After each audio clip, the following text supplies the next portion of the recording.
தலைவர்களும் திராவிட கோட்டையும் என்கிற இந்த சிறப்பு மாநாட்டை தலைமை வகித்து சிறப்பித்துக் கொண்டிருக்கிற தோழர் திங்கர் குமரன் அவர்களே, முன்னிலை வகித்து இந்நிகழ்வை சிறப்பித்துக் கொண்டிருக்கிற தந்தை பெரியார் திராவிடர் கழகத்தின் தலைமை நிலைய செயலாளர் இளங்கோவன் அவர்களே, இந்நிகழ்வில் பங்கேற்று நம்மிடையே உணர்ச்சிகரமாக உரையாற்றி அமர்ந்திருக்கிற மனிதநேய மக்கள் கட்சியின் தலைவரும் சட்டமன்ற உறுப்பினருமான பேராசிரியர் அண்ணன் ஜவாஹிருல்லா அவர்களே, தந்தை பெரியார் திராவிடர் கழகத்தின் பொதுச் செயலாளர் பெரியார் பெருந்தொண்டர் பெருமதிப்பிற்குரிய அண்ணன் கோவை கு ராமகிருஷ்ணன் அவர்களே, இந்நிகழ்வில் பங்கேற்று உரையாற்றி சிறப்பித்திருக்கிற எப்போதும் பெரியார் கொள்கை வழியே பயணிப்பேன் என்கிற வகையில் உறுதியளிக்கக்கூடிய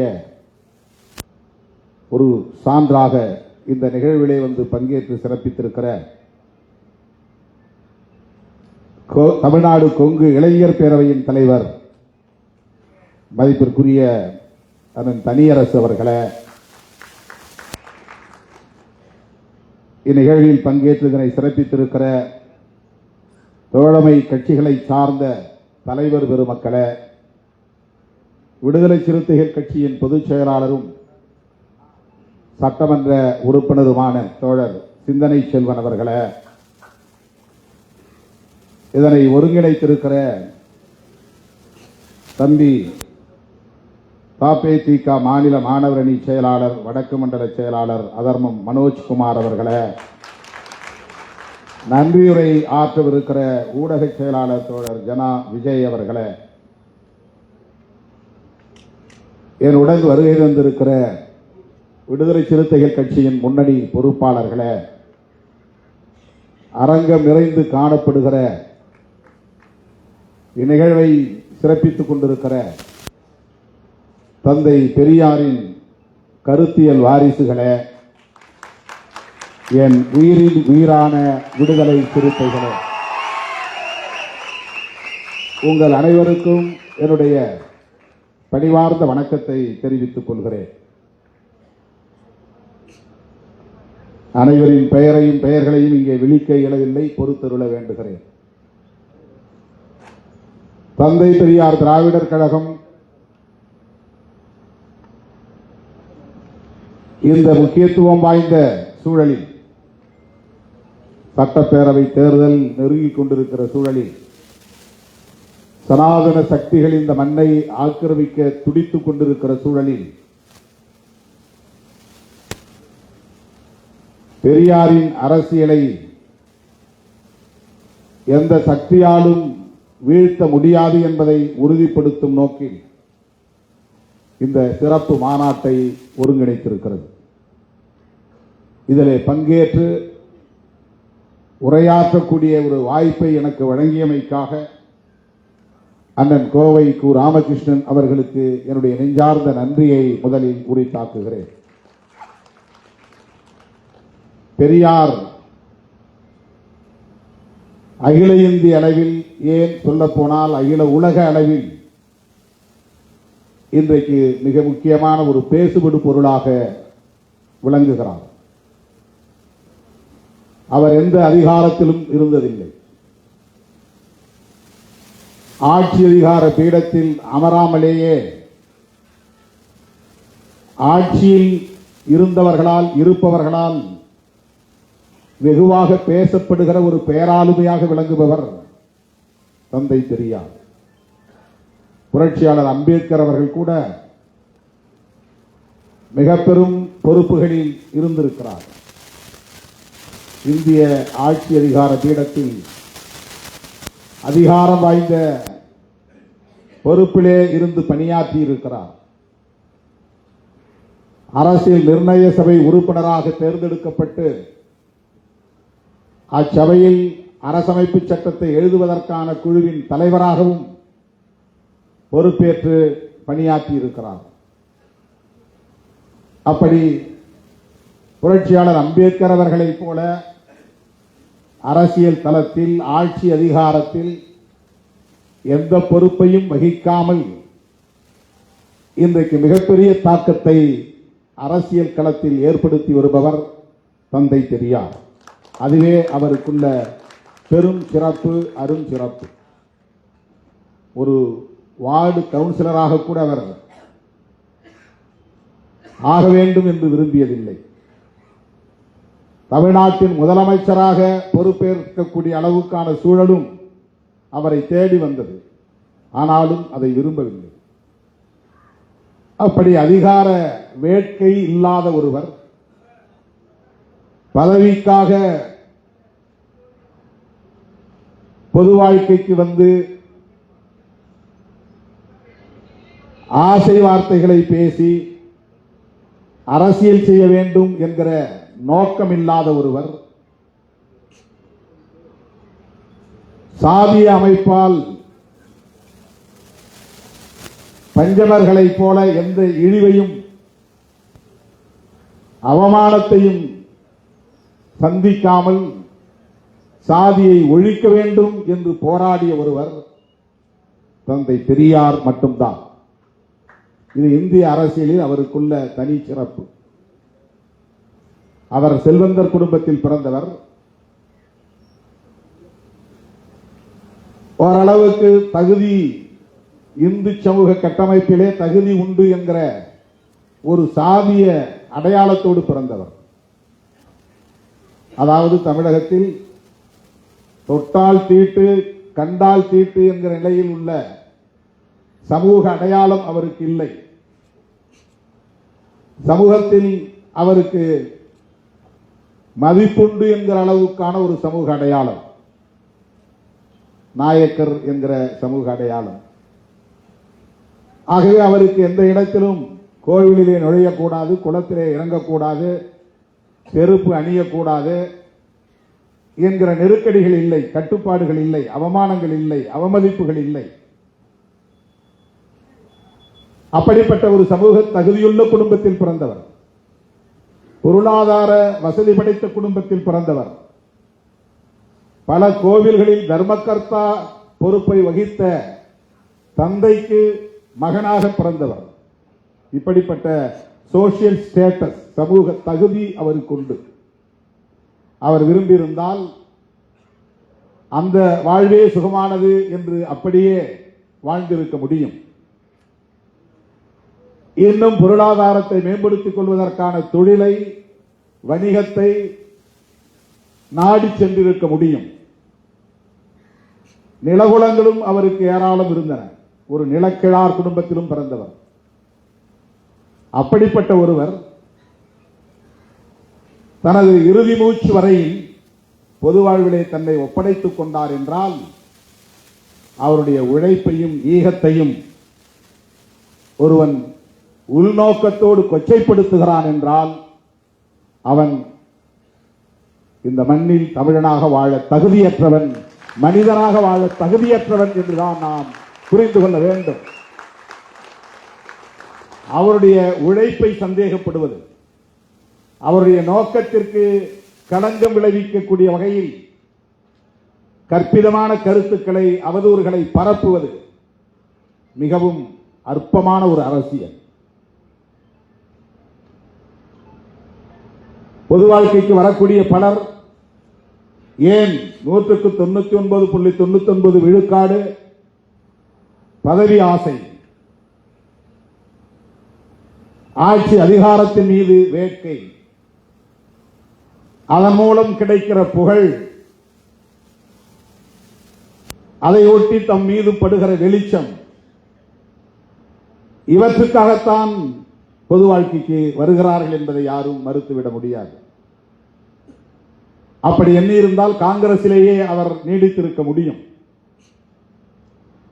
அப்படி அவர் ஆசைப்பட்டிருந்தால் காங்கிரசிலேயே நீடித்து தமிழ்நாட்டின் முதலமைச்சராக ஆகியிருக்க முடியும். அல்லது அகில இந்திய அளவில் அவர் மிக உயர்ந்த பதவிக்கும் போயிருக்க முடியும். ஆனால் காங்கிரஸ் கட்சியில் நிலவுகிற சனாதன தர்ம அடிப்படையிலான பாகுபாட்டை எதிர்த்து அதிலிருந்து வெளியேறியவர் தந்தை பெரியார். பதவி அவருக்கு முதன்மையானது இல்லை, புகழ் அவருக்கு நோக்கம் இல்லை. பிறப்பின் அடிப்படையில் உயர்வு தாழ்வை இங்கே நியாயப்படுத்தக்கூடிய வகையிலான அரசியல் இயக்கங்களும் இருக்கின்றனவா என்கிற நிலையில் அவர் அதிர்ச்சி அடைந்து காங்கிரசுக்குள் நிலவுகிற இந்த பாகுபாட்டை காங்கிரஸ் தலைவர்களால் ஒழிக்க முடியாது என்பதை உணர்ந்து அதிலிருந்து வெளியேறியவர். காங்கிரஸை ஒழித்து கட்டாமல் விடமாட்டேன் என்று உறுதி எடுத்துக் கொண்டு களமிறங்கியவர் தந்தை பெரியார். அதற்கு ஒரே நோக்கம்தான், சாதியின் பெயரால் அல்லது வர்ணாசிரமத்தின் பெயரால் இந்த சமூகத்தில் நிலவுகிற உயர்வு தாழ்வு என்கிற பாகுபாட்டை எதிர்ப்பது என்பது மட்டும்தான் நோக்கம். பெரியாரை இந்த கோணத்திலிருந்து மட்டும்தான் பார்க்க வேண்டும், புரிந்து கொள்ள வேண்டும். அவருடைய இறுதி மூச்சு வரையில் அவருடைய ஒற்றை நோக்கம், ஒற்றை இலக்கு சாதி ஒழிப்பு என்பதை நாம் புரிந்து கொள்ள வேண்டும். சாதியை ஒழிக்க வேண்டும் என்பதற்காக பொது வாழ்க்கைக்கு வந்த தலைவர்கள் இந்தியாவில் அரசியல் களத்தில் இரண்டே தலைவர்கள் தான். ஒருவர் புரட்சியாளர் அம்பேத்கர், இன்னொருவர் தந்தை பெரியார். அவர் அரசியல் இயக்கம் கண்டார், அரசியல் களத்தில் பணியாற்றினார், மத்திய அமைச்சர் என்ற அளவுக்கு உயர் பொறுப்பில் இடம் வகித்தார். ஆனாலும் ஜாதி ஒழிப்பு என்பதுதான் அவருடைய இறுதி இலக்காக இருந்தது. புரட்சியாளர் அம்பேத்கருடைய அணுகுமுறை அனைத்தும் சாதியை ஒழிப்பதற்கான செயல் திட்டங்களை கொண்டதாகவே இருந்தது. அப்படி தேர்தல் அரசியலில், நாடாளுமன்ற ஜனநாயகத்தில் ஈடுபாடு கொள்ளாமலேயே ஜாதியை ஒழிக்க வேண்டும் என்பதற்காக தன்னை முழுமையாக ஒப்படைத்துக் கொண்ட மாசற்ற தலைவர் தந்தை பெரியார். அவரை போய் அவர் தெலுங்கர், அதனால்தான் கன்னடர், அவர் கன்னடர், அதனால்தான் அவர் தமிழர் என்கிற உணர்வு இங்கே வெகுண்டிட விடாமல் தடுத்தார். திராவிடர் என்று தமிழர் என்கிற அடையாளம் அழிக்கப்படக்கூடிய வகையிலே திராவிடர் என்ற சொல்லாடலை கையாண்டார். திராவிடம் என்கிற அரசியலை கையில் எடுத்தார். அதனால்தான் தமிழர்கள் இங்கே பின்னுக்கு தள்ளப்பட்டார்கள், தமிழர்கள் ஒடுக்கப்பட்டார்கள், தமிழர்கள் சுரண்டப்பட்டார்கள் என்று உள்நோக்கம் கற்பிப்பது அப்பட்டமான அற்ப அரசியல். இதைவிட வேறு எதையும் நாம் சொல்ல முடியாது. மிக கேவலமான ஒரு அரசியல். தந்தை பெரியாருடைய சிந்தனைகளை சந்தேகப்படுவது, அவருடைய நோக்கங்களுக்கு உள்நோக்கம் கற்பிப்பது, அவரை தெலுங்கர் என்றோ கன்னடர் என்றோ அடையாளப்படுத்துவது ஒன்று அரசியல் அறியாமையாக இருக்க வேண்டும், அல்லது அவர்கள் பார்ப்பனர்களின் கைக்கூலிகளாக இருக்க வேண்டும் என்பதை தவிர வேறு எந்த அடிப்படையும் இருக்க வாய்ப்பில்லை. அவருக்கு சாதியை ஒழிக்க வேண்டும் என்கிற தேவை எங்கிருந்து வந்தது?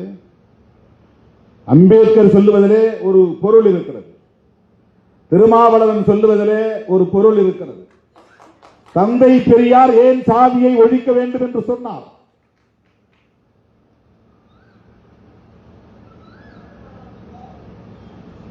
இந்த கோணத்திலே தோழர்கள் சிந்திக்க வேண்டும். அவர் எதற்காக பார்ப்பனர்களை எதிர்க்க வேண்டும்? அதிகார பீடத்தில் ஆதிக்கம் செலுத்துகிற அந்த கும்பலோடு கைகோர்த்து குடாவ முடியுமே, அவர்களோடு சேர்ந்து ஆனந்த கூத்தாட முடியுமே, பதவிகளில் அமர்ந்து பட்டங்களை சுமந்து திரிய முடியுமே. ஆனால் ஏன் அதிகாரமும் ஆதிக்கமும் நிறைந்த பார்ப்பனர்களை எதிர்க்கிற நிலைப்பாட்டை தந்தை பெரியார் எடுத்தார்? அது வெறும் பார்ப்பன சமூகத்தின் மீதான வெறுப்பு அல்ல, இந்த சமூகத்தில் நிலை கொண்டிருக்கிற ஒரு தத்துவத்திற்கு எதிரான போர். ஆரியம், பார்ப்பனியம், சனாதனம் என்கிற கோட்பாட்டுக்கு எதிரான போர். இந்த அடிப்படை அறிவில்லாதவர்கள் தான் தந்தை பெரியாரை அடையாள அரசியலுக்குள் ஆழ்த்த பார்க்கிறார்கள், வீழ்த்த பார்க்கிறார்கள். அவர் எந்த அடையாளத்துக்குள்ளும் தன்னை ஆட்படுத்திக் கொள்ளவில்லை. அடையாள அரசியல் அவருக்கு ஒருபோதும் உடன்பாடு இல்லை. தன்னை தமிழன் என்று சொல்லிக் கொள்வதோ அல்லது கன்னடன் என்று சொல்லிக் கொள்வதோ அல்லது திராவிடன் என்று சொல்லிக் கொள்வதோ அல்லது இந்து என்று சொல்லிக் கொள்வதோ அப்படிப்பட்ட இந்தியன் என்று சொல்லிக் கொள்வதிலோ அவருக்கு எந்த உடன்பாடும் கிடையாது. எல்லா வரம்புகளையும் கடந்த ஒரு மாமனிதர் தந்தை பெரியார்.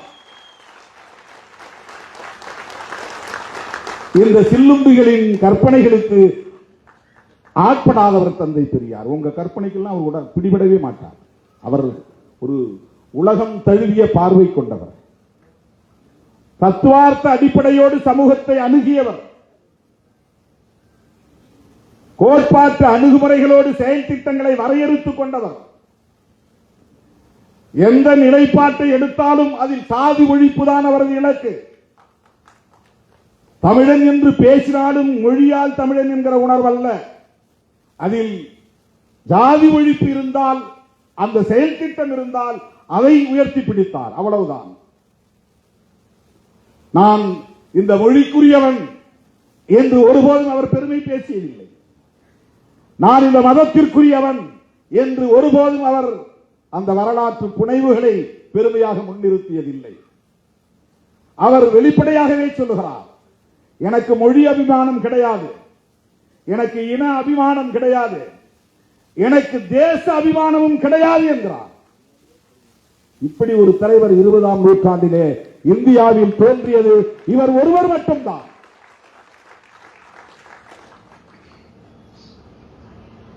புரட்சியாளர் அம்பேத்கர் அவர்கள் அப்படிப்பட்ட அரசியலுக்குள்ளே அவர் நுழையவில்லை. மொழியை பற்றியோ தேசத்தை பற்றியோ அவர் பெரிதாக அலட்டிக் கொள்ளவில்லை. அவருக்கும் சனாதன தர்மம் அழித்தொழிக்கப்பட வேண்டும் என்பது மட்டும்தான் நோக்கம். பெரியார் அம்பேத்கரை தேடியதும் அம்பேத்கர் பெரியாரை தேடியதும் இந்த ஒரு புள்ளியில் தான், இந்த ஒற்றை புள்ளியில் தான்.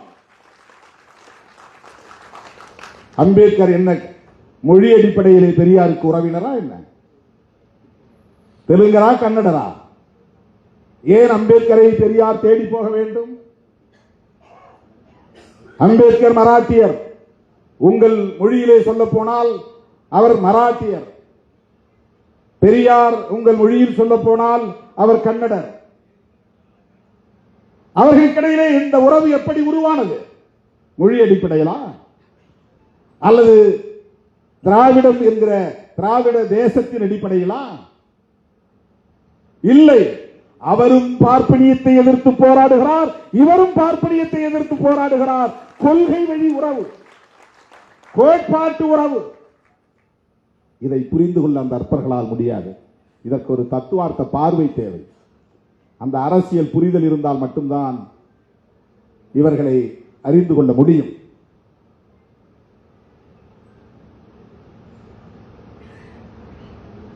தந்தை பெரியார் திராவிடம் என்கிற ஒரு அரசியலை இங்கே முன்னிறுத்தியதற்கு காரணம் அவர் தமிழர் அல்லாதவர் என்று வியாக்கியானம் விளக்கம் சொல்லுகிறார்கள். திராவிடம் என்பது நிலப்பரப்பையும் குறிக்கும், திராவிடம் என்பது மொழி அடையாளத்தையும் குறிக்கும். ஆனால் இந்த அளவுகோலை தந்தை பெரியார் எடுத்துக் கொள்ளவில்லை.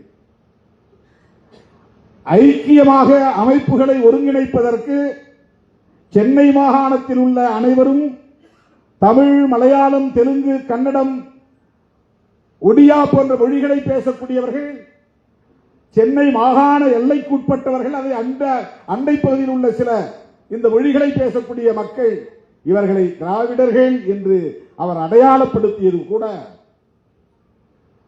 வட இந்தியர்களின் ஆதிக்கத்தை எதிர்ப்பதற்கு இது பயன்படும் என்கிற அடிப்படையில் தானே தவிர மொழி அடிப்படையில் அல்ல. மொழி அடிப்படையில் அல்ல. அவர் ஒரே நேரத்தில் இரண்டு எதிரிகளை முன்னிறுத்துகிறார். ஒன்று வட இந்தியர்களின் ஆதிக்கம், வடவர் ஆதிக்கம், அதை எதிர்க்க வேண்டும். இரண்டு, இந்தியா முழுவதும் ஆக்கிரமித்திருக்கிற சனாதன தர்மத்தை அழித்தொழிக்க வேண்டும். சனாதன தர்மத்தை அழிப்பதற்கு அவர் செயல் திட்டங்களை வரையறுக்கிற போது அதற்கு அடிப்படையான தத்துவம் என்ன, அதை பின்பற்றக்கூடியவர்கள் யார், அதை கட்டி காப்பாற்றக்கூடியவர்கள் யார், அதனால் பயன்பெறக்கூடியவர்கள் யார் என்று பார்க்கிற போது அதனால் பெரும் பயன் அடையக்கூடியவர்கள் ஆரியர்களும் பிராமணர்களும். ஆரியர்களும் பிராமணர்களும் ஒன்று என்று நாம் கருதுவோம். பிராமணர்கள் உள்ளடங்கிய ஆரிய இனம் என்பது பரந்தது. ஆரியர்கள் என்றால் பார்ப்பனர்களை மட்டும் குறிக்காது. பார்ப்பனர்களும் ஆரியர்கள், பார்ப்பனர் அல்லாத பனியாக்களும் ஆரியர்கள் என்றுதான் தங்களை அடையாளப்படுத்திக் கொள்கிறார்கள். இன்னும் சொல்ல போனால் இஸ்லாமியர்கள் கூட ஈரானில் இருந்து வந்தவர்கள் இன்றைக்கு பார்சி மதத்தை எங்கள் மதம் என்று சொல்லிக் கொள்ளக்கூடிய அந்த பெர்சியன்ஸ், அவர்களும் தங்களை ஆரியர்கள் என்றுதான் சொல்லிக் கொள்கிறார்கள். வைசியர்களும் கூட, சில வைசியர்கள், வட இந்தியாவை சார்ந்த வைசியர்களும் தங்களை ஆரியர்கள் என்றே சொல்லிக் கொள்கிறார்கள். ஜெர்மானிய நாட்டை சார்ந்த ஹிட்லரும் கூட ஆரியன் தான். ஜெர்மானிய நாட்டை சார்ந்தவர்களும் ஆரியர்கள் தான். ஆகவே ஆரியர்கள் என்பது ஒரு பரந்த ரேஷியல் குரூப். திராவிடியன் என்பது ஒரு ரேஸ், ஆரியன் என்பது ஒரு ரேஸ். இந்தியாவில் இரண்டு மனித இன வகை உள்ளன. திராவிடர்கள் என்றால் ஆரியர் அல்லாத அனைவரும் திராவிடர்கள் தான். ஆரியர்கள், பிராமணர்கள் உள்ளிட்ட ஆரியர்கள் அனைவரும் ஆரியன் ரேஸ். திராவிடர்களில் பல மொழி பேசக்கூடியவர்கள் இருக்கிறார்கள். அப்படி பார்த்தால் பிராமணர்களும் தமிழ் பேசக்கூடிய பிராமணர்கள் இங்கே உண்டு. ஆகவேதான் மொழி அடிப்படையில் ஒரு ஐக்கியத்தை கட்டுவது பார்ப்பனர்களையும் உள்வாங்கக்கூடிய நிலை ஏற்பட்டுவிடும் என்கிற அச்சம் தந்தை பெரியாருக்கு இருந்தது. எந்த இடத்திலும் பார்ப்பனர்களை தனிமைப்படுத்த வேண்டும், அந்நியப்படுத்த வேண்டும், பார்ப்பனர் அல்லாத சமூகத்தினரை ஐக்கியப்படுத்த வேண்டும் என்பது மட்டுமே அவருடைய செயல் திட்டமாக இருந்தது. அதனால்தான் நான் பிராமின் மூவ்மெண்ட், பார்ப்பனர் அல்லாதார் இயக்கம். மேலோட்டமா பார்த்தா பார்ப்பனர்கள் ரொம்ப சிறுபான்மை தானே, அவங்களுக்கு எதிராக ஏன் பெரியார் அப்படி சிந்தித்தார், அவங்களை தனிமைப்படுத்தலாமா? இப்ப அவங்கள சிறுபான்மை மக்களை அப்படி தனிமைப்படுத்தி அந்நியப்படுத்தி அவர்களுக்கு எதிரான துவேஷத்தை, வெறுப்பை விதைப்பது எந்த வகையிலே நியாயம் என்று கேட்கலாம். அவர்கள் 3% தான். ஆனால் அவர்களின் ஆதிக்கம் அகில இந்தியா முழுமைக்கும் அனைத்து துறைகளிலும் இருந்தது. அதற்கு எது சாதகமாக இருந்தது என்றால், எண்ணிக்கையில் அவர்கள் மிகவும் சிறுபான்மையினராக இருந்தாலும் அவர்களுக்கான பாதுகாப்பை உறுதிப்படுத்துவது இந்த மண்ணில் நிலைப்படுத்தப்பட்டிருக்கிற சனாதன தர்மம் தான், அல்லது பார்ப்பனிய தர்மம் தான், அல்லது மனு தர்மம் தான், அல்லது வர்ணாசிரம தர்மம் தான். இதை கண்டுணர்ந்தவர் தந்தை பெரியார். ஆகவே பார்ப்பனர்களை அந்நியப்படுத்துவது, தனிமைப்படுத்துவது என்கிற துணிச்சலான முடிவை 20ஆம் நூற்றாண்டிலே உயர்த்தி பிடித்தவர் தந்தை பெரியார். இது சாதாரணமான காரியம் இல்லை. இந்த துணிச்சல் எல்லோருக்கும் வந்து விடாது. உயர் நீதிமன்ற நீதிபதிகளாக இருந்தாலும், உச்ச நீதிமன்ற நீதிபதிகளாக இருந்தாலும் இன்றைக்கும் அவர்களே பெரும்பான்மையாக இருக்கிறார்கள். சாதி எண்ணிக்கையில் சிறுபான்மையாக இருந்தாலும் அதிகார பீடத்தில் அவர்கள் தான் பெரும்பான்மையாக இருக்கிறார்கள். உச்ச நீதிமன்ற நீதிபதிகளில் எத்தனை பேர் ஓபிசி? எஸ்சி எஸ்டி விடுங்க, எத்தனை பேர் ஓபிசி? மோடியின் கைகளை உயர்த்தி பிடிக்கிற சாதி இந்து அடையாளம் உள்ள தலைவர்களை பார்த்து கேட்கிறேன். திரு எடப்பாடி பழனிசாமி அவர்களை பார்த்து கேட்கிறேன். தமிழ்நாட்டிலே தேசிய ஜனநாயக கூட்டணியின் ஆட்சி மலரும் என்று சொல்லுகிறீர்கள், அதற்கு பொருள் என்ன? பாரதிய ஜனதாவின் ஆட்சி மலரும் என்றுதானே பொருள். அது உங்களால் புரிந்து கொள்ள முடிகிறதா இல்லையா? திமுக தலைமையிலான கூட்டணியை நாங்கள் திமுக கூட்டணி என்றோம். அதிமுக தலைமையிலான கூட்டணியை நீங்கள் தேசிய ஜனநாயக கூட்டணி என்கிறீர்கள். உங்களால் அதை அதிமுக கூட்டணி என்று கூட சொல்ல முடியாத அளவுக்கு பலவீனப்பட்டு நிற்கிறீர்கள். நாளைக்கு அதிமுக கூட்டணி ஆட்சிக்கு வந்தால் அது பாஜக ஆட்சிக்கு வந்ததாகத்தான் பொருள். பாஜக ஆட்சிக்கு வந்தது என்றால் RSS ஆட்சிக்கு வந்ததாகத்தான் பொருள். RSS ஆட்சிக்கு வந்தது என்றால் ஆரியர்கள் பார்ப்பனர்கள் ஆட்சிக்கு வந்து விட்டார்கள் என்றுதான் பொருள். ஆரியர்கள் பார்ப்பனர்கள் ஆட்சிக்கு வந்து விட்டார்கள் என்று சொன்னால் பெரியார் வீழ்த்த நினைத்த சனாதனம் மீண்டும் இங்கே வலுப்பெற்று விட்டது என்றுதான் பொருள். இப்போது புரிகிறதா ஏன் திருமாவளவன் திமுகவோடு உடும்பு பிடியாக இருக்கிறான் என்று உங்களால் புரிந்து கொள்ள முடிகிறதா? சில அற்பர்கள் மூடர்கள் ஏதோ சில லாபங்களுக்காக ஆதாயங்களுக்காக திருமாவளவன் திமுகவோடு ஒட்டி கொண்டிருக்கிறான் என்று கருதுகிறார்கள். இல்லை, பெரியாரின் கருத்துக்களுக்கு வலு சேர்க்க வேண்டும் என்கிற தேவை இருக்கிறது. தேர்தல் அரசியலில் இருந்தாலும் இந்த கருத்தில் உடும்பு பிடியாக இருக்கிற இயக்கம் விடுதலை சிறுத்தைகள் கட்சி. இதனால் என்ன பாதிப்பு நேர்ந்தாலும் இழப்பு நேர்ந்தாலும் சேதமடைந்தாலும் அதை எதிர்கொள்வதற்கு தயாராக இருக்கிற இயக்கம் விடுதலை சிறுத்தைகள் கட்சி. திராவிடர் கழகம் திமுக கழகம் என்கிற இரண்டு கட்சிகளோடு பெரியாரின் சிந்தனைகள் பூண்டத்து போய்விடும் என்று கருதாதீர்கள். சிறுத்தைகள் இருக்கிற வரையில் இந்த மண்ணில் எந்த கொம்பனாலும் பெரியாரியத்தை வீழ்த்த முடியாது, அசைக்க முடியாது என்பதை நான் உறுதிப்படுத்த கடமைப்பட்டிருக்கிறேன். விடுதலை சிறுத்தைகள் கட்சி அம்பேத்கர் இயக்கம் மட்டுமல்ல, இது ஒரு பெரியார் இயக்கம். பெரியார் என்கிற அடையாளம் சிதைக்கப்பட்டால், பெரியாரின் சிந்தனைகள் அழித்தொழிக்கப்பட்டால் சிறுத்தைகளுக்கு இங்கே வேலை இல்லாமல் போய்விடும், அரசியல் செய்ய முடியாமல் போய்விடும். எங்களின் அரசியல் ஆதாரமே பெரியாரும் அம்பேத்கரும் தான்.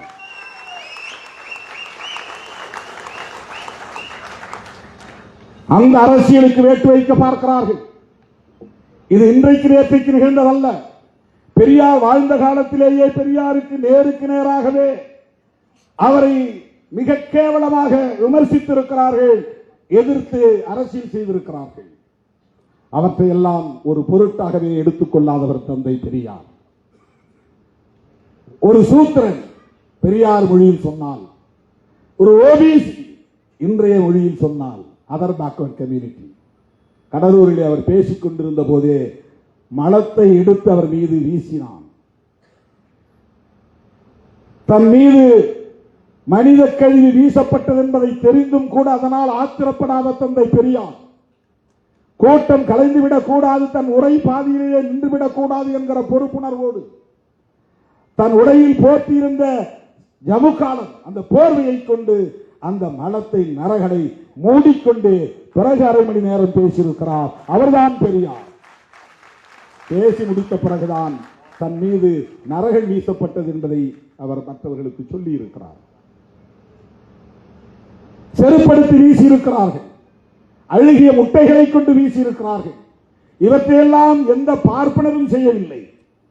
பார்ப்பனர்களின் ஏவலாட்களாக இந்த பிற்படுத்தப்பட்ட மிகவும் பிற்படுத்தப்பட்ட சமூகத்தில் பிறந்த சகோதரர்கள் தான், பெரியார் மொழியில் சொல்ல போனால் சூத்திரர்கள் தான் அவருக்கு எதிராக இந்த நடவடிக்கைகளை எல்லாம் செய்திருக்கிறார்கள். அரசியல் ரீதியாக சிலம்பு செல்வர் என்று போற்றப்பட்ட மாப்போசி அவர்களை முன்னிறுத்தி பெரியாருக்கு எதிரான அரசியலை செய்ய வைத்தார்கள். யார் செய்தது? இன்றைக்கு இருக்கிற விகடன் குழுமம் அன்றைக்கும் இருந்தது. அவர்கள் பெரியாருக்கு எதிரான அரசியலை செய்தார்கள். டி கிருஷ்ணமாச்சாரி, கல்கி கிருஷ்ணமூர்த்தி, இந்த பெரியவர்கள் எல்லாம் பெரியாருக்கு எதிரான அரசியலை மாப்போசியை கொண்டு செய்தார்கள். மாப்போசியின் பிள்ளை இன்றைக்கு அப்படியே செய்கிறது. யார் என்று உங்களுக்கு தெரியும். அதே வழியில் தான் அவர், அதே திசை வழியில் தான் அவர் பயணிக்கிறார். அண்ணன் திருமாவளவனும் பெரியார் தான் என்று சொன்னால் திருமாவளவன் மயங்கி விடுவான் என்று கருதுகிறார்கள். அல்லது திருமாவளவனை ஆதரிப்பவர்கள் மயங்கி போவார்கள் என்று யாரோ சொல்லி தந்திருக்கிறார்கள். திருமாவளவனோடு களமாடக்கூடிய எந்த தோழனும் அவ்வளவு எளிதாக இலகுவாக இந்த மாய்மால வித்தைகளுக்கு ஒருபோதும் மயங்கிவிட மாட்டார்கள் என்பதை நான் பதிவு செய்ய விரும்புகிறேன். நாங்கள் வெறும் வாக்கு வங்கிக்காக அரசியல் செய்யவில்லை, சில தொகுதிகளுக்காக நாங்கள் அரசியல் செய்யவில்லை, அதிகார தேடலுக்காக நாங்கள் அரசியல் செய்யவில்லை. புரட்சியாளர் அம்பேத்கரும் தந்தை பெரியாரும் கண்ட கனவை நனவாக்குவதற்காகத்தான் விடுதலை சிறுத்தைகள் களத்தில் இருக்கிறோம்.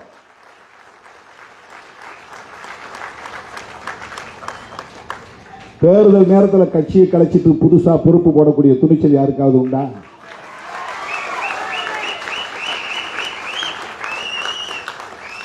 மாவட்ட செயலாளர்கள் எல்லா கட்சியிலும் ஒரு ரெவன்யூ மாவட்டத்துக்கு ஒருத்தர் 2 பேர் தான். இந்தியாவுக்கே வழிகாட்டக்கூடிய வகையில் ஒரு சட்டமன்ற தொகுதிக்கு ஒரு மாவட்ட செயலாளர், 234 மாவட்ட செயலாளர்களை அறிவித்துவிட்டு வந்து நான் மேடையில் நிற்கிறேன். ஒரு சட்டமன்ற தொகுதி தான் உனக்கு போய் வேலை செய்ய தொகுதி மாவட்ட செயலாளர். எங்களுக்கு நிலப்பரப்பு குறைஞ்சு போச்சு அப்படின்னு சிலருக்கு அதிருப்தி இருக்கலாம். என்னை விட கீழான நிலையில் இருந்தவரெல்லாம் நீங்க மாவட்ட செயலாளர் ஆக்கிட்டீங்க என்று சில பேருக்கு வருத்தம் இருக்கலாம். ஆனால் என்னை ஏற்றுக்கொண்ட தோழர்கள் ஒருபோதும் இதற்காக வெளியேற மாட்டார்கள், விலக மாட்டார்கள். தொடக்கத்திலிருந்து நான் முதலாக இந்த இயக்கத்தின் தலைமை பொறுப்பை ஏற்ற நாளில் இருந்து புரட்சியாளர் அம்பேத்கரோடு தந்தை பெரியாரின் திருவுருவப் படத்தையும் பொறித்து துண்டறிக்கைகளை விநியோகித்து ஒவ்வொரு சேரிக்கும் கொண்டு போய் சேர்த்தவன் திருமாவளவன்.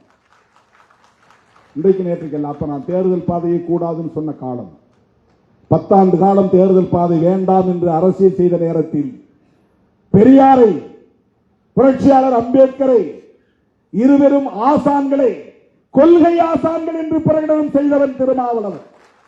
பல பேர் விமர்சனம் செய்தார்கள், நான் அதை ஒரு பொருட்டாக எடுத்துக் கொள்ளவில்லை. அதே அடிப்படையில் தான் இன்றைக்கும் நாங்கள் இயங்கிக் கொண்டிருக்கிறோம். திராவிடம் என்கிற சொல் நிலப்பரப்பை குறிக்கும், அது ஒரு பார்வை. மொழிகளை அடையாளப்படுத்தும், அது ஒரு பார்வை. அதைவிட முக்கியமானது பெரியார் பார்வை என்னவென்றால் கருத்தியலை அடையாளப்படுத்தும் என்பதுதான், ஐடியாலஜிக்கல் ஐக்கன்.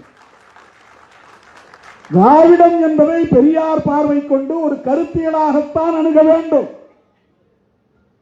திராவிடத்தை வெறும் நிலப்பரப்பாகவோ, திராவிடத்தை வெறும் மொழி அடையாளமாகவோ பார்ப்பவனுக்கு பெரியாரை புரிந்து கொள்ள முடியாது. என்றைக்கு அவர் தெலுங்கர் என்கிற பற்று கொண்டு தெலுங்கர்களுக்காக பேசியிருக்கிறார், அல்லது கன்னடர் என்கிற பற்று கொண்டு கன்னடர்களுக்காக பேசியிருக்கிறார், தமிழர்களுக்காக யாரும் போராட முன்வரவில்லை என்பதனால் நான் அந்த சுமையை என் தோளில் போட்டுக் கொண்டு திரிகிறேன் என்று சொன்னவர் தந்தை பெரியார். நீங்க சொல்ற எவனும் தமிழர்களுக்காக போராட முன்வரவில்லை. பெரியார் மட்டும்தான் தியாகம் செய்தாரா, அவர் இல்லையா, இவர் இல்லையா என்றெல்லாம் கேள்வி எழுப்புகிறார்கள். அப்படி பார்த்தால் அண்ணன் பிரபாகரனோடு எத்தனையோ போராளிகள் உயிரிழந்திருக்கிறார்கள், ஈகம் செய்திருக்கிறார்கள். ஆனால் நாம் ஏன் பிரபாகரன் அவர்களை மட்டும் உயர்த்தி பிடிக்கிறோம்? அதுதான் அரசியல். பிரபாகரன் என்கிற அந்த மாமனிதரை, மேதகு அண்ணன் பிரபாகரன் அவர்களை சொன்னால் ஆயிரக்கணக்கான லட்சக்கணக்கான போராளிகளையும் குறிக்கும், அவ்வளவுதான். பெரியாரை சொன்னால் அதற்குள்ளே எல்லா போராளிகளும் அடக்கம். மொழிக்காக போராடியவர்கள், இன உரிமைகளுக்காக போராடியவர்கள், இந்தியை எதிர்த்து ஈகம் செய்தவர்கள், ஆரியத்தை பார்ப்பனியத்தை எதிர்த்து களமாடியவர்கள், இலக்கிய தலங்களில் பணியாற்றியவர்கள், அத்தனை பேரையும் குறிக்கும். வீம்புக்கு வரட்டுவாதம் செய்கிறார்கள். அதற்கு என்ன காரணம் என்றால் பெரியார் என்கிற அடையாளம் தான்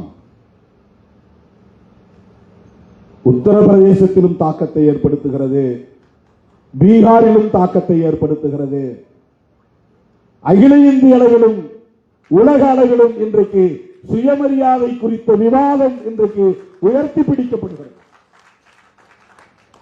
சுவிட்சர்லாந்தில் தாவோஸ் என்கிற இடத்தில் நடைபெறுகிற ஒரு பொருளாதார மாநாட்டில் பேசிய கனடிய பிரதமர் சுயமரியாதை தான் மனிதனுக்கு முதன்மையானது என்று பேசியிருக்கிறார் என்றால் அங்கே பெரியார் எதிரொலிக்கிறார்.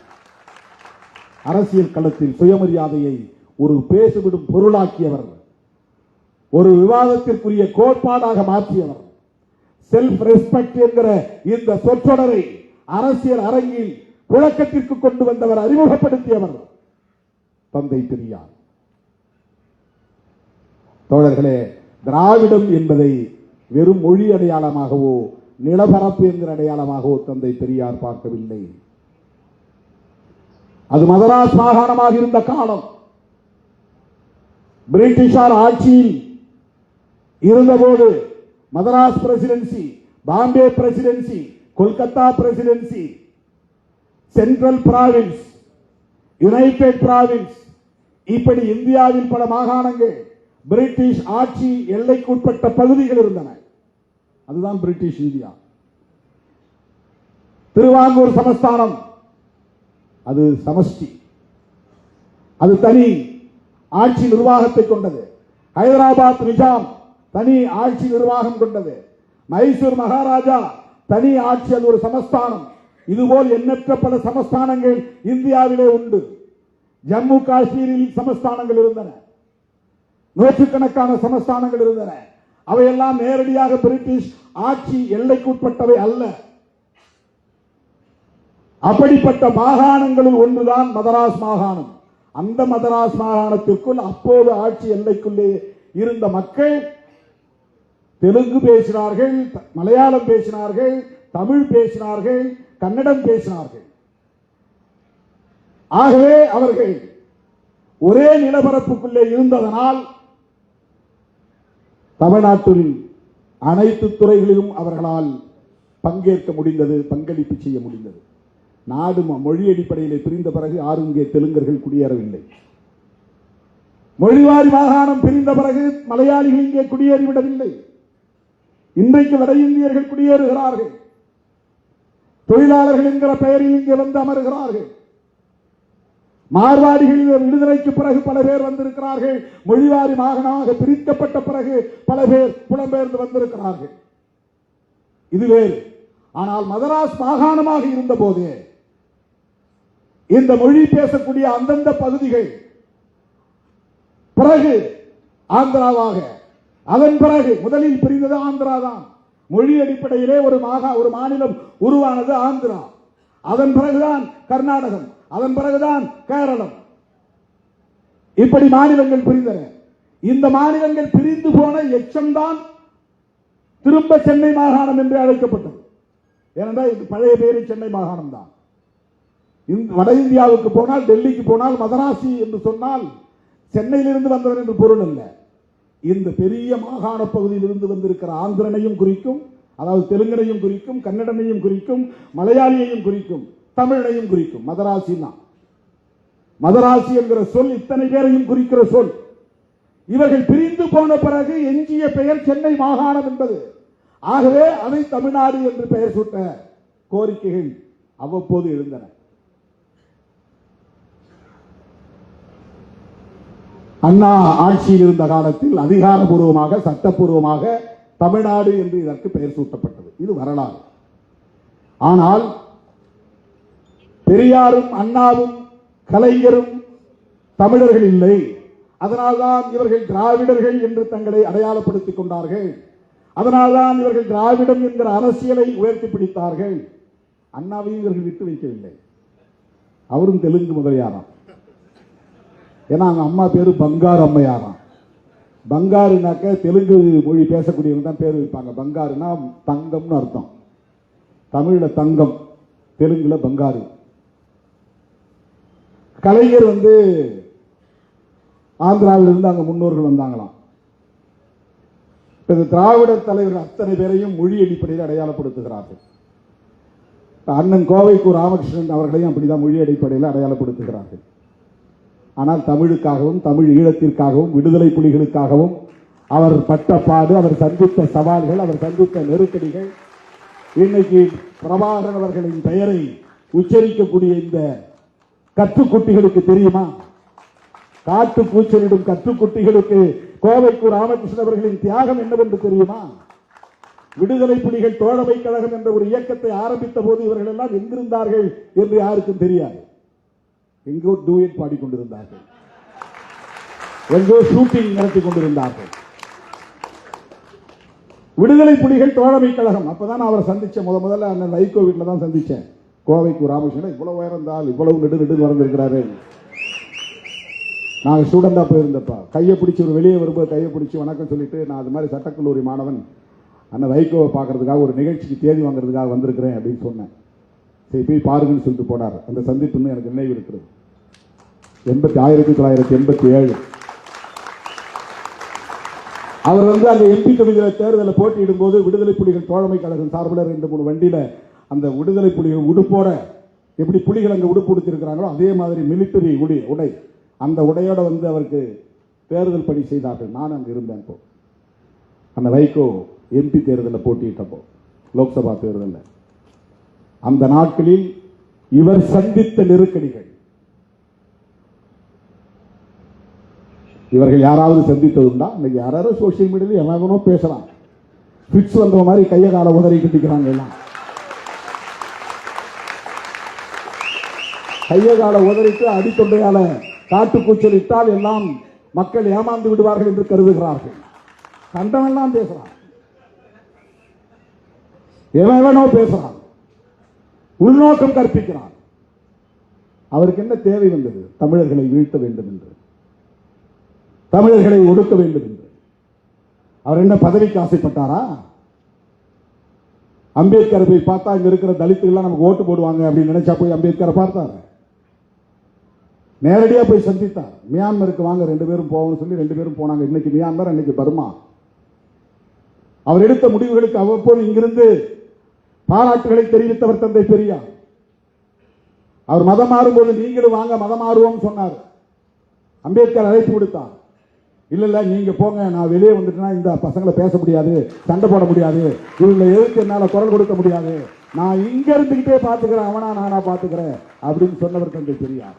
நான் முஸ்லீமா மாறிட்டா அப்புறம் போய் நான் பார்ப்பனர்களை எதிர்த்து பேச முடியுமா? சனாதன தர்மத்தை எதிர்த்து பேச முடியுமா? இன்னைக்கு எந்த ஒரு முஸ்லீமாவது அதை எதிர்த்து பேச முடியுமா? பேச முடியாது. தன்னை ஜவாஹருல்லாவில் சனாதன தர்மம் இப்படி இருக்கு, திருமாவளவன் பேசுற மாதிரி அவரால் பேச முடியாது. பேசினா அது மதக்கலவரமா மாறி போயிடும். பேசுகிற துணிச்சல் உள்ளவர் தான், ஆனா அது மதக்கலவரமா மாறிடும். திருமாவளவனை ஒண்ணும் பண்ண முடியாது. நான் ஆணவத்தோட சொல்லல, நான் முஸ்லீம் இல்ல, நான் கிறிஸ்தவன் இல்ல, என்ன ஒண்ணும் பண்ண முடியாது. நான் பெரியாரின் பிள்ளை, அம்பேத்கரின் பிள்ளை, அவ்வளவுதான் என்னுடைய அடையாளம், அவ்வளவுதான் என்னுடைய அடையாளம். வேற எந்த அடையாளம் எனக்கு கிடையாது. எனக்கு சாதி ஒரு அடையாளம் கிடையாது, மதம் ஒரு அடையாளம் கிடையாது. எனக்கு மொழி என்பது மட்டும், மொழியும் கூட எனக்கு அடையாளம் கிடையாது. ஆனால் மொழி உரிமைக்காக போராடுவேன், அது என்னுடைய கடமை. இன உரிமைக்காக போராடுவேன், அது எனக்கு கடமை. விடுதலை புலிகளை ஆதரிப்பது நான் வெறும் மொழி உணர்வால் அல்ல, இன உணர்வால் அல்ல, சிங்கள பௌத்த பேரினவாதத்தின் ஆதிக்கத்தை எதிர்ப்பதற்காக புலிகளுக்கு நாங்கள் ஆதரவு தெரிவிக்கிறோம். ஒரு தேசிய இன விடுதலைக்கான போராட்டம் என்கிற முறையிலே புலிகளை ஆதரிக்கிறோம். அண்ணன் பிரபாகரன் அவர்களை ஆதரிக்கிறோம். அண்ணன் ஏதோ சொன்னார் என்றான். எனக்கு தெரிஞ்சு என்கிட்ட பேசின மாதிரி மற்றவங்கிட்ட பேசினாரான்னு எனக்கு தெரியாது. 2002 ஒரு முறை 1 மணி நேரத்திற்கு மேலாக அண்ணன் பிரபாகரன் அவர்கள் என்னை அழைத்து பக்கத்தை அமர வைத்துக் கொண்டு அந்த ராணுவ விடுக்கான உடையோடு அமர்ந்து கொண்டு 1 மணி நேரம் சாதி அரசியல் குறித்து பேசினார். இவருக்கு தான் பேசினாரான்னு ஒரு ஆள் அறிக்கை கொடுத்தான். என்கிட்ட தான் பேசினார். நான் நீங்க தான் சொல்றீங்களா அவர் உயிரோடு இருக்கிறாருன்னு. உயிரோடு இருந்தா என்னைக்காவது ஒரு நாள் சொல்லுவார், திருமாவளவன் சொன்னது அத்தனை உண்மை, ஒன்றும் புனைவு இல்லை என்பதை சொல்லுவார். என்கிட்ட பேசினார். என்ற முதல் வார்த்தையை கேட்டார், திண்ணியத்தில் வாயில மலத்தை திணிச்சவன் உயிரோட இருக்கிறானான்னு கேட்டார். என்னால அந்த செய்தியை படிச்சுட்டு 3 நாள் தூங்க முடியல, சாப்பிட முடியல. அவனை எப்படி என்ன விட்டு வச்சிருக்கிறீங்கன்னு கேட்டார். புரட்சியாளன் எந்த மூலையில் இருந்தாலும் அவன் ஒடுக்குமுறைகளுக்கு எதிராக சிந்திப்பான் என்பதற்கு அண்ணன் பிரபாகரன் ஒரு அடையாளம், ஒரு சான்று. அடுத்த கேள்வி கேட்டார், இவ்வளவு மோசமான ஒரு நிலை அங்கே இருந்த போதும் ஒரு அரசியல் கட்சி தலைவர் கூட இதை கண்டித்து அறிக்கை விடவில்லையே, என்ன அரசியல் தமிழ்நாட்டில் நடக்கிறது, எப்படி அவர்களால் இதை சகித்துக் கொள்ள முடிகிறது? இந்த கேள்வியை கேட்டவர் அண்ணன் பிரபாகரன். மதனி அவர்களை காதலித்ததை, அதனால் இருந்த சிக்கலையும், அதனையொட்டி அவர் எடுத்த நடவடிக்கைகளையும் பல நிமிடங்கள் என்னோடு பகிர்ந்து கொண்டார். இதை உங்களை போன்ற ஆட்கள்கிட்ட பேச மாட்டார். நீங்கள் எல்லாம் சனாதனவாதிகள் என்பது அவருக்கு தெரியும். பேச மாட்டார். வேறு யாரோடும் இதை பகிர்ந்திருக்க வாய்ப்பில்லை. என்னிடத்தில் பேசினார். மதிவதனி அவர்களை நான் காதலித்ததால் அவருடைய தந்தையே எங்கள் காதலை ஏற்றுக்கொள்ளவில்லை. மாநிலத்தின் தமிழ்க்கூடல் முடிந்ததும் நான் வள்ளிக்கு சென்று அவரை சந்தித்த போது, அண்ணா உங்கள் மாமனாரை சந்தித்தேன் என்று சொன்னதும் அடுத்த நொடியே அவர் ஒரு வார்த்தை சொன்னார். நான் அதிர்ந்து போனேன். அதன் பிறகு அந்த காதல் குறித்தும், காதல் தொடர்பான பிரச்சனைகள் குறித்தும், அதனையொட்டி அவர் எடுத்த நடவடிக்கைகள் குறித்தும், வல்வெட்டி துறையிலே 14 பேரை நான் சுட்டுக் கொன்றேன் என்று சொன்னார். எவனும் இதை மறுக்க முடியாது. சாதிக்கு எதிரான நடவடிக்கை. மதிவதனி சார்ந்த சமூகம் நான் இல்லை என்பதனால் என்னை தலைவனாக ஏற்றுக்கொள்ள இந்த மண்ணில் பெரும் தயக்கம் இருந்தது. காலப்போக்கில் அது தகர்ந்து போனது. நீங்களும் அந்த பொறுமையை கடைபிடிக்க வேண்டும். தமிழ்நாடு உங்களை ஏற்கிற காலம் வரும் என்று சொன்னார் அண்ணன் பிரபாகரன். என்னிடத்தில் பகிர்ந்து கொண்டார். இயக்கத்திற்குள்ளே சாதி யாரும் பார்ப்பதில்லை. சாதி அடிப்படையில் எந்த பிரச்சனையும் எழுந்ததில்லை. காதல் என்று வருகிற போது விரும்புகிறவர்கள் திருமணம் செய்ய இயக்கத்திலே சுதந்திரம் உண்டு. அதை நாங்கள் அனுமதிக்கிறோம். இயக்கத்தை தாண்டி சாதி பிரச்சனை வந்தால், எங்கள் காதுக்கு வந்தால், அடுத்த நாளே அந்த இடத்தில் எங்கள் இயக்கம் நிற்கும். அங்கு சாதி ஆணவத்திற்கு எதிரான நடவடிக்கைகளை இயக்கம் மேற்கொண்டிருக்கிறது என்று விவரித்தார். இன்றைக்கு சாதி பிரச்சனைகள் என்பது ஒரு கட்டுக்குள்ளே இருக்கிறது. இந்த இயக்கம் வலிமை பெற்றிருப்பதனால். ஏன் இவ்வளவு பேசினார் தெரியுமா? அதற்கு ஒரு காரணம் இருக்கிறது. மாநிலத்தின் தமிழ்க்கூடல் மாநாட்டிலே நான் பேசுகிற போது தமிழ்நாட்டிலிருந்து 5 பேர் போனோம். 5 பேரில் ஒரே ஒரு அரசியல் களப்பணியாளர் என்கிற முறையில் அழைக்கப்பட்டவன் நான் தான். கவிஞர் இன்குலாம், எழுத்தாளர் ஜெயபிரகாசம், அவரும் ஒரு கவிஞர் எழுத்தாளர், இயக்குனர் புகழேந்தி தங்கராஜ் திரைப்படத்துறையை சார்ந்தவர், ஓவியர் மருது, அவர் ஒரு கலைஞர். அரசியல் தளத்தில் யாரை அழைப்பது என்று தெரியவில்லை என்று புதுவை ரத்தினதுரை அவர்கள் போய் அண்ணனிடத்திலே சொன்னபோது ஒரு சீட்டிலே எழுதி கொடுத்தாராம். அவரே சொன்னது, புதுவை ரத்தினதுரையே சொன்னது. கலை இலக்கிய கழகத்தின் பொறுப்பாளர் அவர்தான். அவரே சொன்ன வார்த்தை. நாங்க என்ன செய்யறது, யாரை கூப்பிடுறதுன்னு தெரியாம போய் குழம்பிக்கிட்டு இருந்தோம். ஒரு சீட்டை எடுத்து எழுதி கொடுத்தாரு. பிரிச்சு பார்த்தா திருமாவளவன் பேர் இருந்தது. திருமாவளவனை மானுடத்தின் தமிழ்க்கூடல் மாநாட்டிற்கு அழையுங்கள் என்று சொன்னவர் அண்ணன் பிரபாகரன் அவர்கள்.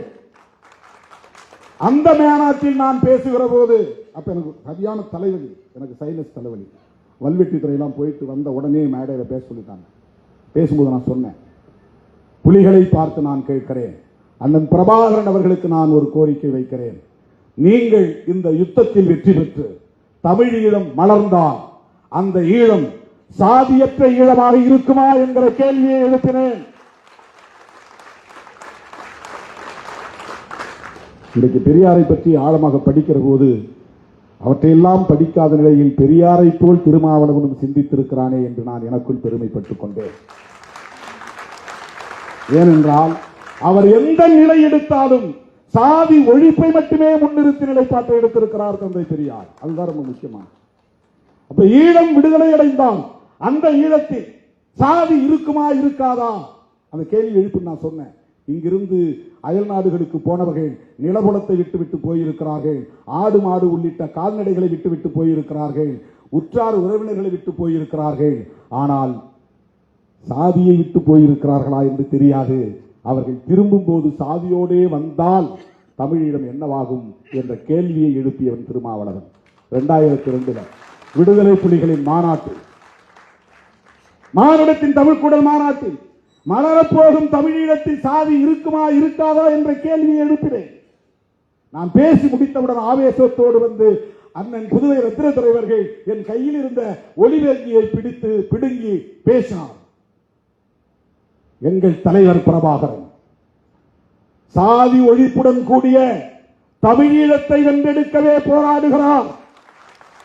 நாளை மலரவிருக்கிற தமிழீழத்தில் சாதி இருக்குமே, ஆனால் அந்த ஈழம் எங்களுக்கு தேவையில்லை என்று பேசியவர் புதுவை ரத்தினதுரை. தோழர்களே, இந்த பேச்சுதான் அவருடைய காதுக்கு போயிருக்கிறது. அதனால்தான் இந்த மாநாடு முடிவில் நான் அவரை சந்தித்து பேசிய போது நெடுநேரம் என்னிடத்தில் சாதியை பற்றிய உரையாடினார். தமிழீழத்தில் சாதி இருக்காது என்பதை உறுதிப்படுத்தினார். சாதியால் தான் சிதறி கிடக்கிறோம் என்பதை திரும்ப திரும்ப சொன்னார். தமிழ்நாட்டில் உங்களை ஏற்கிற காலம் வரும், அதுவரையில் பெருமையாக இருக்க வேண்டும் என்று சொன்னார். இதெல்லாம் 100% உண்மை. அண்ணன் என்னோடு பேசியது 100% உண்மை. இன்னும் பல விவரங்கள், அதையெல்லாம் நான் சொல்ல விரும்பவில்லை. ஆனால் இன்றைக்கு பேசுகிறவர்கள் அண்ணன் சொல்லித்தான் பெரியார் எதிர்ப்பை கையில் எடுக்கிறோம் என்று சொன்னால் இது எவ்வளவு பெரிய அயோக்கியத்தனம்! பிரபாகரன் அவர்களையே கொச்சைப்படுத்துவதாக இருக்கிறது. அண்ணன் பிரபாகரன் அவர்கள் எங்கே அப்படி சொன்னார்? ஏதேனும் ஒரு பதிவை காட்டுங்கள். எங்கே அப்படி எழுதியிருக்கிறார்? என்றைக்கு அவர் திராவிடத்தை எதிர்த்து பேசியிருக்கிறார்? அவர் இந்தியாவையே எதிர்க்கவில்லையே, இந்திய அரசையே அவர் விமர்சிக்கவில்லையே. இந்தியாவின் துணையோடு தான் நம்மால் ஈழத்தை வென்றெடுக்க முடியும் என்கிற நம்பிக்கை கொண்டிருந்தவர் அல்லவா? உங்களை போல காங்கிரஸை விமர்சிப்பது, இந்திய அரசை விமர்சிப்பது என்கிற நிலைப்பாட்டை கூட அவர் எடுத்ததில்லையே. அவருடைய அரசியலை எப்படி நீங்கள் கொச்சைப்படுத்தலாம்?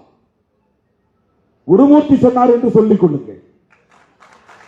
பெரியாரை நாங்கள் எதிர்ப்பதற்கு இவர்தான் காரணம் என்று சொல்லுங்கள். எச் ராஜா தான் காரணம் என்று சொல்லுங்கள். அல்லது வேறு யாராவது RSS காரர்கள் தான் காரணம் என்று சொல்லுங்கள். எப்படி அண்ணன் பிரபாகரன் அவர்களின் பெயரை சொல்லலாம்? அவர் திராவிடத்திற்கு எதிரானவரா? யோசித்து பாருங்கள். சிங்களம் அது ஒரு இனத்தின் அடையாளம், பௌத்தம் அது மதத்தின் அடையாளம், பேரினவாதம் என்பது பெரும்பான்மை என்கிற அடிப்படையிலான ஒரு அடையாளம். தங்களுடைய பகைவர்களை இப்படித்தான் அவர் அடையாளப்படுத்தினார். சிங்கள பௌத்த பேரினவாதிகள், அவ்வளவுதான் அவருடைய பகைவர்கள். சிங்களம் என்கிற மொழியை அடையாளமாக கொண்டவர்கள், பௌத்தம் என்கிற மதத்தை அடையாளமாக கொண்டவர்கள், பெரும்பான்மை என்கிற எண்ணிக்கை அடையாளத்தை கொண்டவர்கள், இவர்களே எங்கள் எதிரிகள் என்று அடையாளப்படுத்தியவர் ஒரு இடத்திலும் அதற்கு அப்படியே நேர் எதிராக சிங்களத்துக்கு பதிலாக தமிழ், பௌத்தத்திற்கு பதிலாக இந்து, பெரும்பான்மைக்கு பதிலாக சிறுபான்மை என்று தமிழ், இந்து, சிறுபான்மை நாங்கள் என்று அவர் சொன்னதில்லை. அவருடைய உரையிலோ எழுத்திலோ அல்லது அவருடைய செயல் திட்டங்களிலோ தமிழர் என்ற அடையாளத்தை தவிர இந்து என்கிற சொல்லை அவர் எங்கும் கையாண்டதில்லை.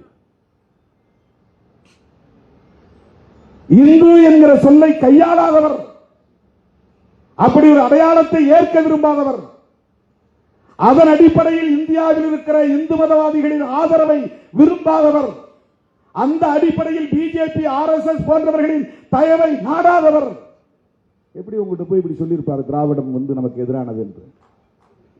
என்ன அரசியல் இது? யாரை கொச்சைப்படுத்துகிறீர்கள்?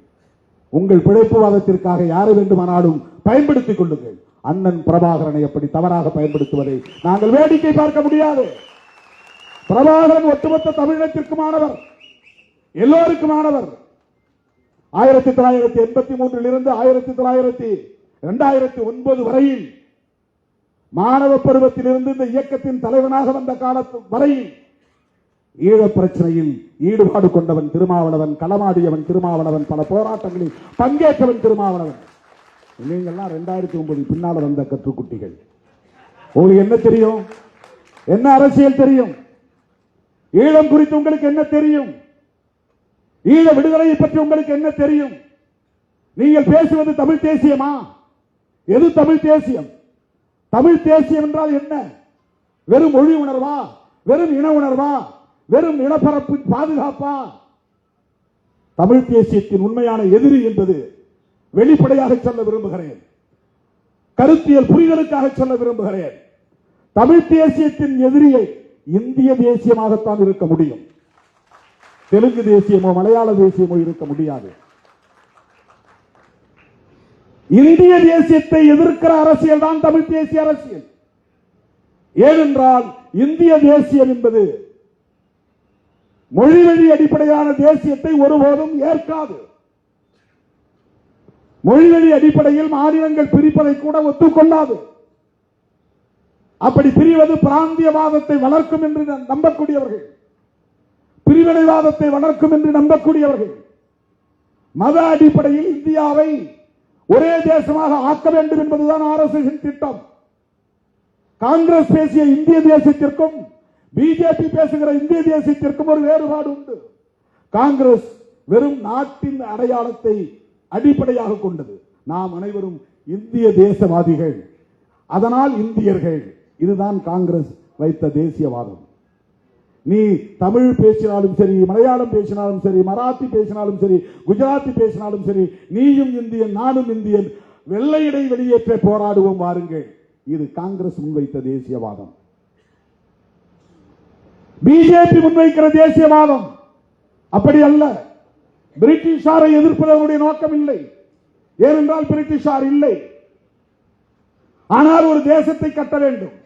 அம்பேத்கரும் ஒரு தேசத்தை கட்ட விரும்புகிறார். பெரியாரும் ஒரு தேசத்தை கட்ட விரும்புகிறார். காங்கிரசும் ஒரு தேசியவாதத்தை தேசத்தை கட்ட விரும்புகிறது. பிஜேபியும் ஒரு தேசத்தை கட்ட விரும்புகிறது. ஒவ்வொருவருக்கும் ஒவ்வொரு பார்வை உண்டு.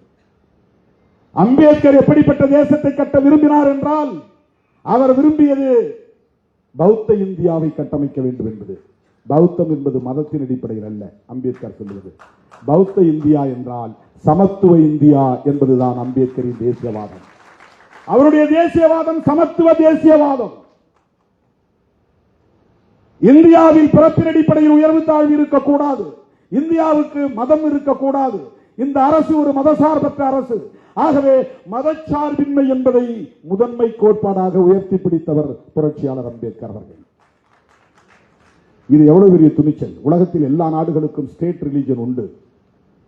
அம்பேத்கர் அந்த இடத்தில் இருந்ததால் இந்தியாவுக்கு ஸ்டேட் ரிலிஜன் இல்லை என்கிற முடிவை எடுத்தார். காங்கிரஸோடு எங்களுக்கு முரண்பாடு உண்டு. ஈழத்தமிழர் விவகாரத்தில் காங்கிரஸை நாங்கள் கடுமையாக எதிர்த்திருக்கிறோம். திமுக கூட்டணியில் இருந்து விடுதலை சிறுத்தைகளை வெளியேற்றுங்கள் என்று 2009 தேர்தலின் போது வேலூர் ஞானசேகரன் போன்றவர்கள் சட்டப்பேரவையிலேயே என்னை பெயரை சொல்லி எதிர்த்து பேசியது இன்றைக்கும் அவை குறிப்பில் இருக்கிறது. போகிற இடங்களில் எல்லாம் பேச்சாளர்கள், பத்திரிகையாளர்கள் மத்தியிலே திருமாவளவனை வெளியேற்ற வேண்டும், அவன் புலிகளின் ஆதரவாளன் என்று பேசினார்கள். கருத்துரிமை மாநாடு புல்லாரெட்டி அவனியூரில் நடத்திய போது அந்த மாநாட்டுக்கு தடை விதிக்க வேண்டும் என்று பேசிய இயக்கம் காங்கிரஸ். ஏனென்றால் நாங்கள் புலிகளின் ஆதரவாளர்கள் என்பதால் மட்டுமே. அப்படி காங்கிரஸோடு எங்களுக்கு பல முரண்பாடுகள் உண்டு. காந்தியோடு முரண்பாடுகள் உண்டு. ஆனாலும் இன்றைக்கு காங்கிரஸோடும் காந்தியோடும் நாங்கள் ஒரு உறவை பேணுகிறோம் என்று சொன்னால் அதற்கு காரணம் அம்பேத்கர் முன்மொழிந்த மத சார்பின்மைக்கு காந்தியடிகளும் பண்டித ஜவஹர்லால் நேரு அவர்களும் இந்திரா காந்தி அம்மையார் அவர்களும் அவருடைய வாரிசு ராஜீவ் காந்தி அவர்களும் ஒரே நிலைப்பாட்டில் உறுதிப்பாட்டோடு இருந்தார்கள் என்பதுதான். இந்தியாவுக்கு நோ ஸ்டேட் ரிலீஜன், இந்தியாவுக்கு ஒரு அரச மதம் வேண்டாம், இந்திய அரசுக்கு ஒரு மதசார்பு அடையாளம் தேவையில்லை, இது மதசார்பற்ற அரசு. இந்த கருத்திலே அம்பேத்கர் அவர்களுக்கு ஒத்துழைத்தது நேருவும் காந்தியும். காந்தியடிகள் ஒரு மதவாதி தான், சனாதனவாதி தான். தன்னைத்தானே அப்படித்தான் அவர் அடையாளப்படுத்திக் கொண்டார். சனாதன தர்மத்தின் மீது எனக்கு நம்பிக்கை உண்டு என்று சொன்னார். பிறப்பின் அடிப்படையில் இந்த தீண்டாமை கூடாதே தவிர பாகுபாட்டை நாம் தவிர்க்க முடியாது, இது கர்மத்தின் வினைப்பயன் என்று சொன்னவர் காந்தியடிகள். அப்படிப்பட்டவர் விடுதலை பெற்ற இந்தியாவுக்கு மதம் வேண்டாம், இந்த அரசு ஒரு மதசார்பற்ற அரசு என்கிற அம்பேத்கரின் நிலைப்பாட்டுக்கு உடன்பட்டவர் காந்தி. அதனால் தான் நாத்துராம் கோட்சேவை வைத்து அந்த பார்ப்பனரை வைத்து சுட்டுக் கொன்றார்கள். காந்தியடிகளை சுட்டுக் கொன்றது ஒரு பார்ப்பனர். RSS இந்து மகா சபை ரெண்டும் ஒன்றுதான். வெவ்வேறு இயக்கமா இருந்தாலும் ரெண்டும் ஒன்றுதான். மதசார்பின்மை. அம்பேத்கர் விரும்பிய தேசியவாதம் சமத்துவ தேசியவாதம். தந்தை பெரியார் விரும்பிய தேசியவாதம். இந்தியாங்கிற ஒரே நாடு இருந்தாலும், அல்லது திராவிட நாடாக இருந்தாலும், அல்லது தமிழ்நாடாக இருந்தாலும் அவருடைய ஒரே கண்டிஷன் ஜாதி ஒழியணும். ஜாதி ஒழிந்த திராவிட நாடு. ஏன்னா அவன் வடநாட்டுக்காரனோடு அவன் சேர்ந்திருந்தா அவனுடைய புராண குப்பைகள்லாம் இங்க வந்து சேருது. அவன் ஆக்கிரமிப்பு பண்றான். அவன்கிட்ட நாம விடுபடுவோம், உடைச்சிக்கு வெளியே வருவோம். நாம தட்சிண இந்தியா, தட்சிண இந்தியா, தென்னிந்தியா, தட்சிணம் என்றால் தெற்குன்னு அர்த்தம். தட்சிண இந்தியா, தட்சிண பாரத். பாரத்ங்கிற சொல்ல அம்பேத்கருக்கு உடன்பாடே கிடையாது. பாரதம் அவர் சொல்ல விரும்பல. இவங்கெல்லாம் கட்டாயப்படுத்தி இந்தியா அல்லது பாரத் அப்படின்னு எழுத வச்சாங்க. பாரதம் என்கிற சொல்லு மகாபாரதத்தை அடையாளப்படுத்துவது அல்லது பரதன் ஆண்ட தேசம் இது என்கிற கதையை, புராணத்தை, புனைவை ஒத்துக்கொள்வது என்று கருதி இந்த பெயரை அவர் விரும்பவில்லை. இந்தியா என்பது ஆங்கில பெயர், அதனால் அது கூடாது என்றார்கள் அப்போதே. இன்னைக்கு இருக்கிற RSS இல்ல, அப்ப யாரும் இல்ல. அப்பவே இந்த மாதிரி இயக்கம் கிடையாது, பிஜேபி கிடையாது. அப்ப இருந்த அதிதீவிர இந்துத்துவ சக்திகள், சனாதன சக்திகள் இந்துஸ்தான் என்று இந்த நாட்டுக்கு பெயர் சூட்ட வேண்டும் என்ற கோரிக்கையை எழுப்பி அவர்கள் வாதித்துக் கொண்டிருந்த நேரத்தில் தான் முதல்ல முஸ்லிம்கள் கேட்கல தனிநாடு. இந்தியாவுக்கு இந்துஸ்தான் பெயர் வைக்க சொல்லி இந்துத்துவ சக்திகள் போராடிய பிறகுதான் முஸ்லிம்களுக்கே அந்த எண்ணம் வருது. சரி, எங்களுக்கு பாகிஸ்தான் கொடுங்கன்னு கேட்டாங்க. அதுவரையிலும் அவங்க முதல்ல இந்த நாட்டை பிரிக்கணும் முயற்சி பண்ணல. இந்த நாட்டை இந்துக்களின் தேசம்னு மாத்துறதுக்கு முயற்சி செய்த போது, அப்படின்னா எங்களுக்கு தனியா கொடுத்துருங்க, நாங்க போயிடுறோம் அப்படிங்கிற சிந்தனை ஜின்னாவுக்கு உதித்தது இவர்களால் தான்.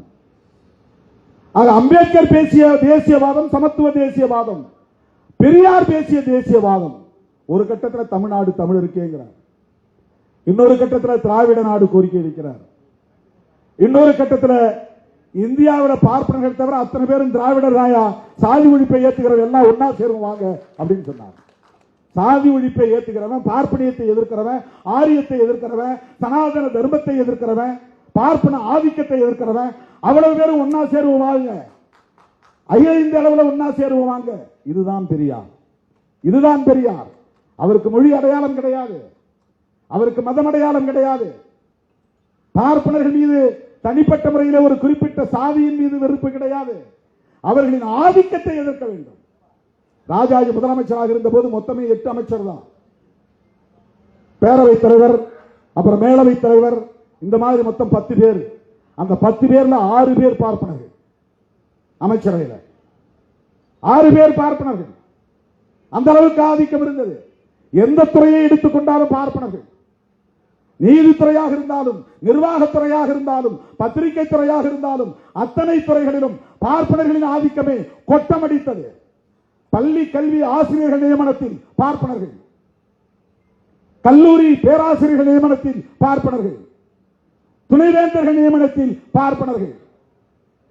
இந்த பார்ப்பனர்களின் ஆக்கிரமிப்பையும் ஆதிக்கத்தையும் எதிர்க்க வேண்டும் என்பதில் தான் அவர் குறியாக இருந்தார். தோழர்களே, வரலாற்றை நாம் தோண்டி தோண்டி பார்க்கிற போது நமக்கு வியப்பாக இருக்கிறது. ஒரு கட்டத்தில் மறைமலையடிகளும் திருவி கல்யாண சுந்தரம் அவர்களும் பெரியாரை ஆதரிக்கிறார்கள்.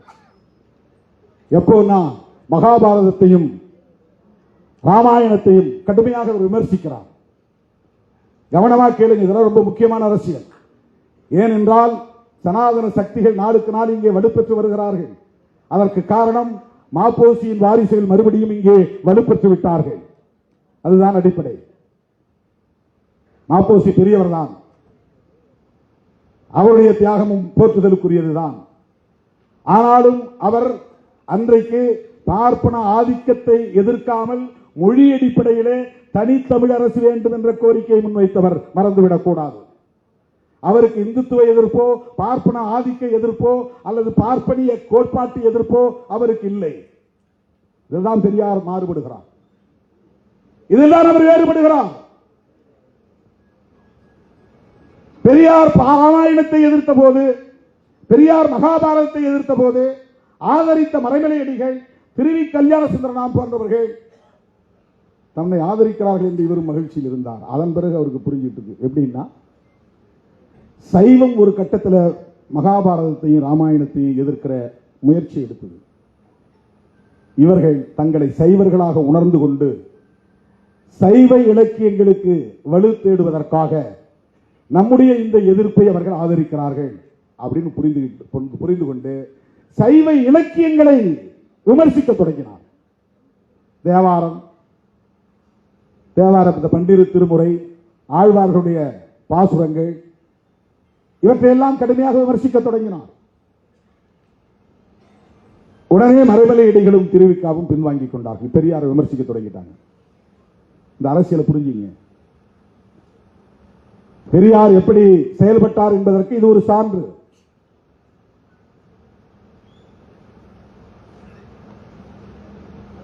மறைமலை அடிகள், திருவி கல்யாண சுந்தரம் போன்றவர்கள் எல்லாம் அவர் வாழ்ந்த காலத்திலேயே இவர்தான் எங்கள் தலைவர், தமிழர் தலைவர் என்று பிரகடனப்படுத்தியவர்கள்.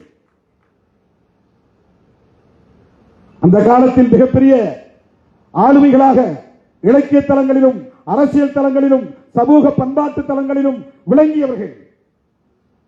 பெரியாரை அவருடைய தாய்மொழி என்ன என்று பார்க்கவில்லை, அவர் எந்த இனத்தை சார்ந்தவர் என்று பார்க்கவில்லை. எங்களுக்கான தலைவர், தமிழர் தலைவர் என்று சொன்னவர்கள் அவர்கள். அவர்களால் தமிழர் தலைவர் என்று போற்றப்பட்ட பெருமைக்குரியவர். ஆனா அவங்களும் எப்படி சிந்திக்கிறாங்க அப்படின்னு பார்க்கிற போது, அவங்க சாதி ஒழிப்புக்கு தயாரா இல்லைன்னா வேணாம் போங்க. இந்து மத சனாதன தர்மத்தை எதிர்த்து போராடுவதற்கு தயார் இல்லை என்றால் எவனும் தேவையில்லை. நான் ஒரு ஆளே நின்று போராடுவோம் போங்க. இந்த துணிச்சல் அவருக்கு இருந்தது. வெறும் 10 பேரை வச்சுக்கிட்டு, 8 பேரை வச்சுக்கிட்டு, 6 பேரை வச்சுக்கிட்டு தொடர் போராட்டங்களை நடத்தியவர் தந்தை பெரியார். கூட்டம் வேணும்னு யாரும் அவர் கவலைப்பட்டது கிடையாது.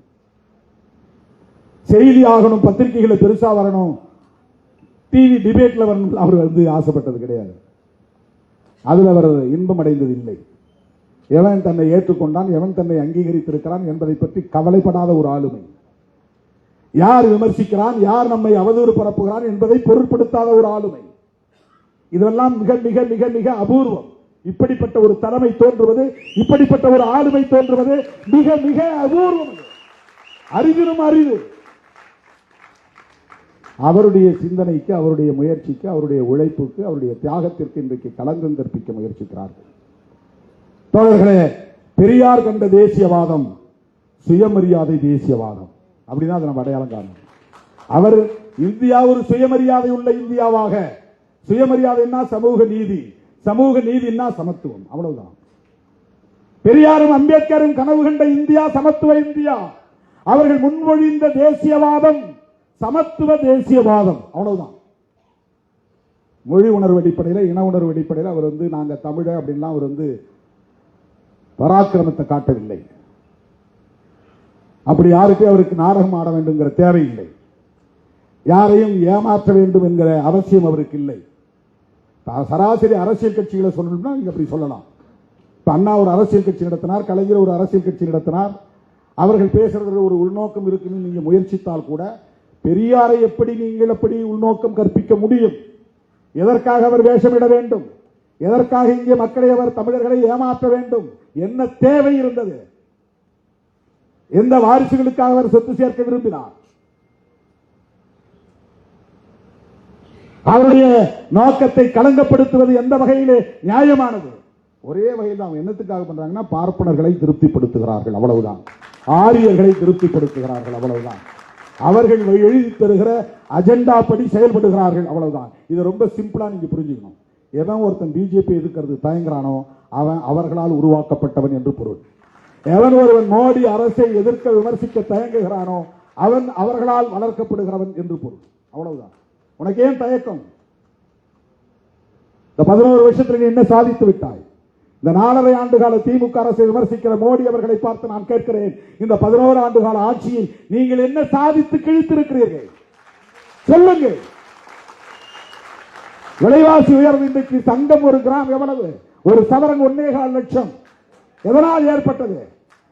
உலக சந்தையில் இந்திய ரூபாயின் மதிப்பு இவ்வளவு தூரம் வீழ்ந்ததற்கு யார் பொறுப்பு? திமுக அரசு பொறுப்பா? திராவிட முன்னேற்ற கழகத்தின் தலைவர் ஸ்டாலின் பொறுப்பா? இந்திய ரூபாயின் மதிப்பு உலக சந்தையிலே வீழ்ந்ததற்கு யார் பொறுப்பு? 11-12 ஆண்டுகள் ஆட்சி புரிந்திருக்கிறீர்கள்.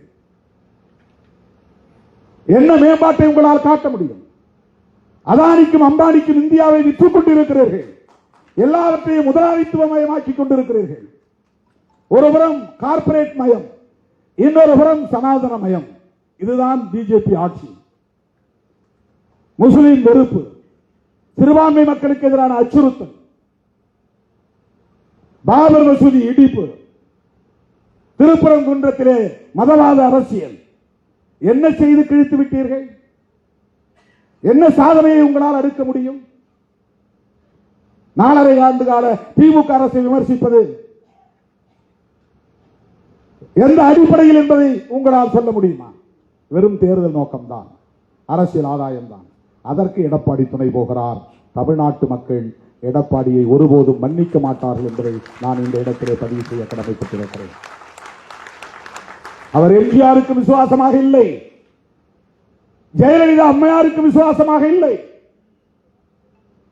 வெறும் survival of the political gain, அரசியல் ஆதாயம் தேடுவதற்கு, தன்னை தக்க வைத்துக் கொள்வதற்காக சந்தர்ப்பவாத அடிப்படையிலே பாஜகவோடு இன்றைக்கு கூட்டணி அமைத்திருக்கிறார்.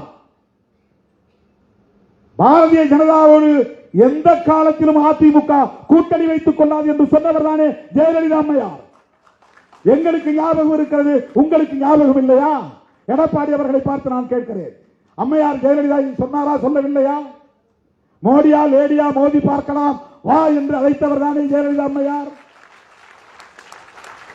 ஒரு காலத்தில் நாங்கள் நம்பி ஏமாந்து விட்டோம், இனி எந்த காலத்திலும் பாஜகவை நம்ப மாட்டோம், பாஜகவோடு எந்த காலத்திலும் அதிமுக கூட்டணி வைத்துக் கொள்ளாது என்று சொன்னாரா, சொல்லவில்லையா? எந்த அடிப்படையில் பாஜகவோடு நீங்கள் கூட்டணி வைக்கிறீர்கள்? என்ன அச்சுறுத்தல்? ஜனநாயகம் படத்துக்கு தடை, அதற்கும் திமுக தான் காரணம் என்கிறார்கள்.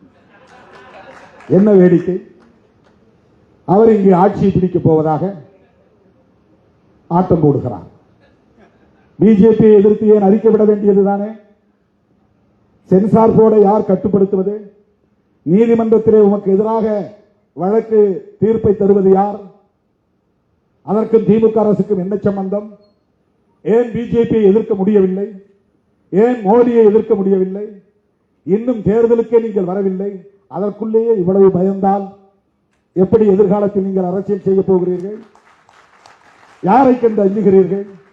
எதற்காக அஞ்சுகிறீர்கள்? இந்த துணிச்சல் இல்லை. இந்தியாவிலேயே இன்றைக்கு 2 மாநிலம் தான், தமிழ்நாடும் கேரளாவும் தான் மோடி எதிர்ப்பில், பாஜக எதிர்ப்பில், ஆர்எஸ்எஸ் எதிர்ப்பில் இன்றைக்கும் உடும்பு பிடியாக இருக்கிற மாநிலங்கள். கர்நாடகாவும் மேற்கு வங்கத்தில் கூட மாறி மாறி வரும், தெலுங்கானாவில் கூட மாறி மாறி வரலாம். எனக்கு தெரிஞ்ச 2001 எவ்வளவோ முயற்சியை மேற்கொண்டு வருகிறார்கள். நீங்க பிஜேபியோடு கூட்டணி வைக்கலையா? அப்பெல்லாம் பிஜேபி யாருக்குமே தெரியாது தமிழ்நாட்டில். திமுக கூட்டணியில் பிஜேபி இருந்துதான் கூட பல பேருக்கு தெரியாது. அப்படி ஒரு கட்சி. அவங்க ஓட்டு போட்டு நான் எம்எல்ஏ ஆனா, அன்னைக்கு திமுக காரங்களே எனக்கு ஓட்டு போடல. நான் மங்களூர் தொகுதியில் ஜெயிக்கும் போது நான் போய் கலைஞர்கிட்ட சொன்னேன். அன்னைக்கு போய் கலைஞர்கிட்ட நான் சொன்னேன், உண்மையை சொல்றேன், கலைஞர்கிட்ட போய் சொன்னேன், எனக்கு தெரிஞ்சு உங்க கட்சிக்காரங்க உதயசூரியன் சின்னம் எழுதாதது இந்த தேர்தலாக தான் இருக்கும்னு நினைக்கிறேன். மங்களூர் தொகுதியில் ஒரு இடத்து கூட என் பேரையும் எழுதுற உதயசூரியன் சின்னத்தையும் வரையில. கடைசி 5 நாள்ல நான் மதுரையிலிருந்து ஒரு 50 பேரை இறக்கி நானே சூரியனை எல்லா வீட்லையும் வரைஞ்சி போட்டேன். வெறும் 2000 ஓட்டுல ஜெயிச்சேன். அந்த பதவி எனக்கு வேணான்னு 2.5 வருஷத்துல தூக்கி எறிஞ்சிட்டு வெளியே வந்தேன். அது என் மேல கலைஞருக்கு கடுமையான வருத்தம். பல வருஷம் கழிச்சு ரவிக்குமார் செல்வம் தான், செல்வ பெருந்தகை அவருக்கு நான் போய் சொல்லியிருக்கிறேன். அப்போ உங்க தலைவர் செஞ்சது சரியில்லை, என்கிட்ட ஒரு வார்த்தை கூட சொல்லலை, ரிசைன் பண்ணிட்டு போயிட்டாரு, எனக்கு அது பெரிய வலி வருத்தம் அப்படின்னு சொல்லியிருக்கிறார். திமுகவே எனக்கு ஓட்டு போடும்போது பிஜேபிக்கு மங்களூர் தொகுதியில் ஒரு ஆள் கூட கிடையாது. அங்க அந்த இப்படி ஒரு கட்சி இருக்கிறதே 2001 யாருக்கும் தெரியாது. ஆனா அப்பவே நான் சொன்னேன், என்ன சொன்னேன்னா, திமுக கூட்டணியில் சேருவீங்களான்னு பத்திரிகையாளர்கள் கேட்டப்ப நான் சொன்னேன், அந்த கூட்டணியில் அப்ப நான் சொன்னேன் 2001 நாங்கள் 99 தான் தேர்தல் அரசியலுக்கு வரோம். 2001 சொன்னது திருமாவளவன். இன்னைக்கு நான் சொல்றேன், அந்த கூட்டணியில் பிஜேபி இருக்கு, அதனால எனக்கு அந்த கூட்டணியில் சேர விருப்பம் இல்லைன்னு சொன்னேன். கலைஞர் கேட்டிருக்காங்க, கலைஞர் பத்திரிகையாளர்கிட்ட சொல்றாரு, திருமாவளவன் எங்களோட தானே கூட்டணி வச்சுக்க போறாரு, பிஜேபியோட வச்சுக்க போறாரு, அவங்க ஒரு கட்சி, அவங்க எங்கேயோ ஒரு மூலையில் உட்கார போறாங்க, திருமாவளவன் எங்களோட வரலாம், தாராளமா வரட்டும், அவர் வந்தா நாங்கள் வரவேற்க தயாராக இருக்கிறோம் அப்படின்னு சொன்னார். அன்னைக்கே திருமாவளவன் சொன்ன வார்த்தை, பிஜேபி இருக்கிற அணியில் திருமாவளவன் இருக்க மாட்டான் என்று சொன்னேன். அன்னைக்கு எங்களுக்கு அரசியல் புதுசு. அதன் பிறகு ஒரு உறுதியான முடிவை நாங்கள் எடுக்கிறோம். அதுக்கு பிறகு நாங்கள் அவங்ககிட்ட போயிட்டு அன்னைக்கு தான் இருந்துட்டோம், இன்னைக்கு நாங்கள் உங்களோட சேர்ந்துட்டு வரோம், எங்களுக்கு எப்படியாவது 4 சீட்டு கிடைச்சா போதும், 2 சீட்டு கிடைச்சா போதும், அல்லது நான் மட்டும் எம்எல்ஏ ஆனா போதும் அப்படின்னு நான் போய் பல்ல இழுக்கல. அப்படி போய் யார்கிட்ட நிக்கல. பிஜேபியை எதிர்க்காமல், இந்திய தேசியத்தை எதிர்க்காமல், மோடியை எதிர்க்காமல் ஒருவன் தமிழ் தேசியம் பேசுகிறான் என்றால் அது போலி தமிழ் தேசியம். இந்திய தேசியத்தை எதிர்ப்பதுதான் இன்றைக்கு இந்த கால பொருத்தத்தில் இந்திய தேசியம் என்பது பாஜக முன்வைக்கக்கூடிய இந்து தேசியவாதம். காந்தி வைத்தது நாட்டின தேசியவாதம், இந்தியன் என்கிற தேசியவாதம், இந்தியன் நேஷனலிசம். அம்பேத்கர் பெரியாரும் வைத்தது சமத்துவ தேசியவாதம். பிஜேபி வைப்பது இந்துத்துவா நேஷனலிசம். இந்துயிசம் வேற, இந்துத்துவா வேற. அதுல நீங்க ஒரு தெளிவுக்கு வரணும். இந்துயிசம்ங்கிறது சாதாரண ஒரு இந்துவின் நம்பிக்கையை பொறுத்தது, நம்பிக்கையோடு தொடர்புடையது. இப்போ எங்க அம்மா ஒரு இந்து கடவுள் மீது நம்பிக்கை வைக்குது, எல்லா கோயிலுக்கும் போகுது, எப்படியாவது என் பிள்ளைக்கு நல்ல புத்தி கொடு, அவன் சீக்கிரம் ஒரு கல்யாணம் பண்ணட்டும் அப்படின்னு 21 முறை சமயபுரம் கோயிலுக்கு ஆத்தாளுக்கு போய் சாமி கும்பிட்டுச்சு. அதுக்கு ஒரு நம்பிக்கை அது. அப்புறம் யாரோ சொன்னாங்க இந்த காளஹஸ்திக்கு போச்சு, அந்த கோயிலுக்கு போயிட்டு வந்தா கல்யாணம் நடந்துருன்னு. அப்புறம் திருக்கடையூருக்கு போனா கல்யாணம் நடக்கும்னு யாரோ சொன்னாங்க, அங்க போறாங்க. அப்புறம் சூரியனார் கோயிலில் போங்க, அங்க கட்டாயமா திருமணம் நடக்கும் உங்க பிள்ளைக்கு போனா. இது இந்துயிசம், அந்த நம்பிக்கை அது ஹிந்துயிசம். இந்துக்களின் நம்பிக்கையோடு தொடர்புடையது இந்துயிசம். பிஜேபி பேசுவது இந்துயிசம் அல்ல, இந்துத்துவா. இந்து மக்களின் உணர்வுகளை அரசியல் ஆதாயத்திற்கு பயன்படுத்திக் கொள்ளுகிற அரசியல் நடவடிக்கை இந்துத்துவா. இந்துத்துவா என்றால் முஸ்லீம் வெறுப்பு, இந்துத்துவா என்றால் மசூதி இடிப்பு, இந்துத்துவா என்றால் கிறிஸ்தவ வெறுப்பு, இந்துத்துவா என்றால் இந்தியாவுக்கு புதிய அரசை, மதசார்புள்ள அரசை உருவாக்குவது. இந்துத்துவா என்றால் இந்தியாவின் பெயரை இந்துஸ்தான் அல்லது இந்து ராஷ்டிரா என்று மாற்றுவது. இந்துத்துவா என்றால் அம்பேத்கர் எழுதிய அரசியலமைப்பு சட்டத்தை தூக்கி எறிந்துவிட்டு புதிய மனுஸ்மிருதியை புதிய அரசியல் சட்டமாக ஆக்குவது. இந்துத்துவா என்றால் கோல்வாக்கரின் கனவை நனவாக்குவது. இந்துத்துவா என்றால் ஹெட்காவரின் அரசியலை மக்களிடத்தில் பரப்புவது. இந்துத்துவா என்றால் காந்தியை கொன்ற நாத்துராம் கோட்சேவை தேசபக்தன் என்று கொண்டாடுவது. இதுதான் இந்துத்துவா. நாங்கள் எதிர்ப்பது இந்துத்துவாவை. சாதாரண இந்து மக்களின் நம்பிக்கையை நாங்கள் விமர்சிக்கவில்லை. பெரியார் மாதிரி எங்களால் அவ்வளவு துணிச்சலா பேச முடியாது. அவருக்கு எந்த எதிர்பார்ப்பும் இல்லை. எங்களுக்கு அரசியல் ரீதியாக மக்களை அமைப்பாக்க வேண்டிய தேவை இருப்பதாக நாங்கள் களமாடுகிறோம். அவருக்கு அரசியல் ரீதியான தேவை இல்லை. நாம் போடுற விதை விருட்சமாக வளரும் என்ற நம்பிக்கை அவருக்கு இருந்தது. அவர் இந்த அரசியலை பேசும்போது இப்படியெல்லாம் இயக்கங்கள் உருவாகும் என்று அவர் ஒருபோதும் கற்பனை செய்திருக்க வாய்ப்பில்லை. அண்ணா உருவாவார், திராவிட முன்னேற்ற கழகம் உருவாகும், அதை ஒட்டி அதிமுக என்று இயக்கம் பல்கி பெருகும், அதே வரிசையில் திருமாவளவன் போன்றவர்கள் வருவார்கள் என்றெல்லாம் பெரியார் எண்ணி பார்த்திருக்க வாய்ப்பில்லை. அவர் போட்ட கருத்தியல் விதை இன்றைக்கு இவ்வளவு பெரிய அரசியலாக இன்றைக்கு உருவெடுத்திருக்கிறது, பல்கி பெருகி இருக்கிறது. ஆகவே தேசியவாதம் என்பதில் பல அணுகுமுறை இருக்கிறது, பல பார்வை இருக்கிறது. இவர்கள் பேசுகிற மொழி வழி தேசியம் இது. பிஜேபி பேசுவது மதவழி தேசியம், காந்தி பேசியது நாட்டின வழி தேசியம், அம்பேத்கரும் பெரியாரும் பேசியது கோட்பாட்டு வழி தேசியம். கோட்பாட்டு வழி தேசியம். தேசியவாதத்தில் இத்தனை வகை இருக்கு. தேசியவாதமே கூடாது என்று சொன்னவர் பெரியார். எனக்கு தேசம், அப்புறம் தேசியம், தேசியவாதம் இதெல்லாம் எனக்கு உடன்பாடு இல்லைங்கிறார். எவ்வளவு பெரிய அரசியல் ஞானி தந்தை பெரியார். நினைத்து பார்க்கிற போது நமக்கு வியப்பாக இருக்கிறது. இப்ப பிரபாகரன் பேசியது என்ன? வெறும் மொழி அடிப்படையிலான தேசியவாதம் இல்லை. அவர் தனிநாடு என்கிற முதன்மையான கோரிக்கையை வைத்து முன்மொழிந்த ஒரு தேசியவாதம். நீ பேசுற தமிழ் தேசியவாதத்தில் தனித்தமிழ்நாடு உண்டா? தனித்தமிழ்நாடுங்கிற வார்த்தையை நீ பேசலன்னா நீ பேசுறது 100 விழுக்காடு போலி தமிழ் தேசியம். தமிழரசன் பேசியது தமிழ் தேசியம். ஏனென்றால் தமிழரசன் தனித்தமிழ்நாடு கோரிக்கை வைத்தார். உன்னோட எவனோட என்னால சேர முடியாது, நீ வச்சிருக்கிற கான்ஸ்டிடியூஷன் வேண்டாம், உன்னுடைய பார்லிமெண்டரி டெமோக்ரசி எனக்கு வேண்டாம். இந்தியா என்கிற தேசத்தோடு நான் சேர மாட்டேன். வடக்கே இருக்கிற உனக்கு எனக்கு எந்த சம்பந்தமும் இல்லை. உன் அரசியல் வேறு, என் அரசியல் வேறு. உன் பாரம்பரியம் வேறு, என் பாரம்பரியம் வேறு. என்னுடைய வரலாறு வேறு, உன் வரலாறு வேறு. எனக்கு இருக்கிற பின்னணி வேறு, உனக்கு இருக்கிற பின்னணி வேறு. உன்னோடு என்னால் சேர்ந்து வாழ முடியாது. எனவே எங்கள் நாட்டை தனி நாடாக நாங்கள் பிரித்தெடுப்போம். அதுதான் தமிழரசன் முன்மொழிந்த தமிழ் தேசியம். அண்ணன் பிரபாகரன் பேசிய தமிழ் தேசியம் என்பதும் தனி ஈழம் என்பதுதான். சிங்களவனுக்கு எங்களுக்கு ஒருபோதும் ஒத்து போகாது. உன் வரலாறு வேறு, என் வரலாறு வேறு. உன்னுடைய பாரம்பரியம் வேறு, என்னுடைய பாரம்பரியம் வேறு. ஒட்டுமொத்த இலங்கையை கட்டி ஆண்ட தமிழ் இனம் எங்கள் இனம். இன்றைக்கு நாங்கள் வடக்கு கிழக்கு பகுதிகளில் சுருங்கி கிடக்கிறோம். எங்களை நீ ஆளம் கூடாது. பிரிட்டிஷார் உன் கையில் அதிகாரத்தை கொடுத்து விட்டு போய்விட்டான். நாங்கள் தனியே ஆண்ட இனம், நீங்கள் தனியே ஆண்ட இனம். உன் கீழே நான் ஏன் அடிமையாக உழல வேண்டும்? எனவே எங்களுக்கு தனி நாடு தேவை. அதிலே மொழி, இனம் என்பதையெல்லாம் தாண்டி கலாச்சாரம், எங்களுக்கான சாதியற்ற சனாதன தர்மமற்ற ஒரு பண்பாடு உண்டு என்கிற அடிப்படையிலான கோரிக்கை. அதுதான் தமிழீழ தேசியவாதம். வெறும் தமிழன் என்கிற அடிப்படையிலே அவர் வேண்டவில்லை. நீ பேசுகிற தமிழ் தேசியம் எப்படிப்பட்டது? நாங்க தமிழ் தேசியம் பேசுறோம். தமிழ்நாட்டில் நாங்கள் தமிழ் தேசியம் பேசுறோம். எங்களுக்கு தனி தமிழ்நாடு உருவானால் மகிழ்ச்சி.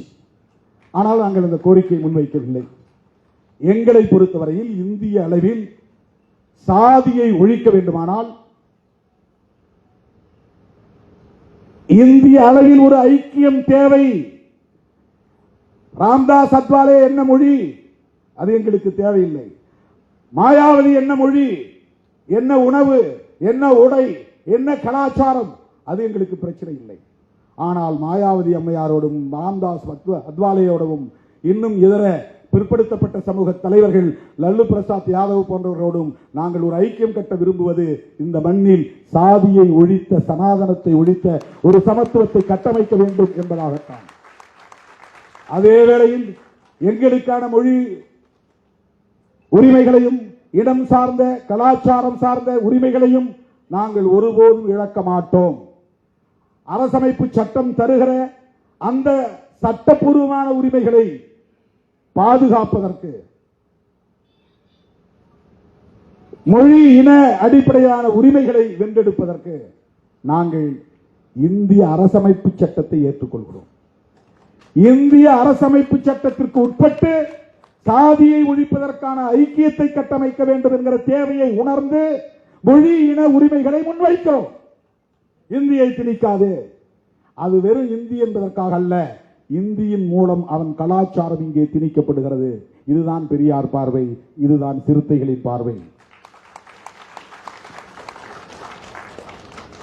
சனாதன தர்மத்தை நாங்கள் எதிர்ப்பதற்கு காரணம் வர்ணாசிரமத்தை அது முன்மொழிகிறது.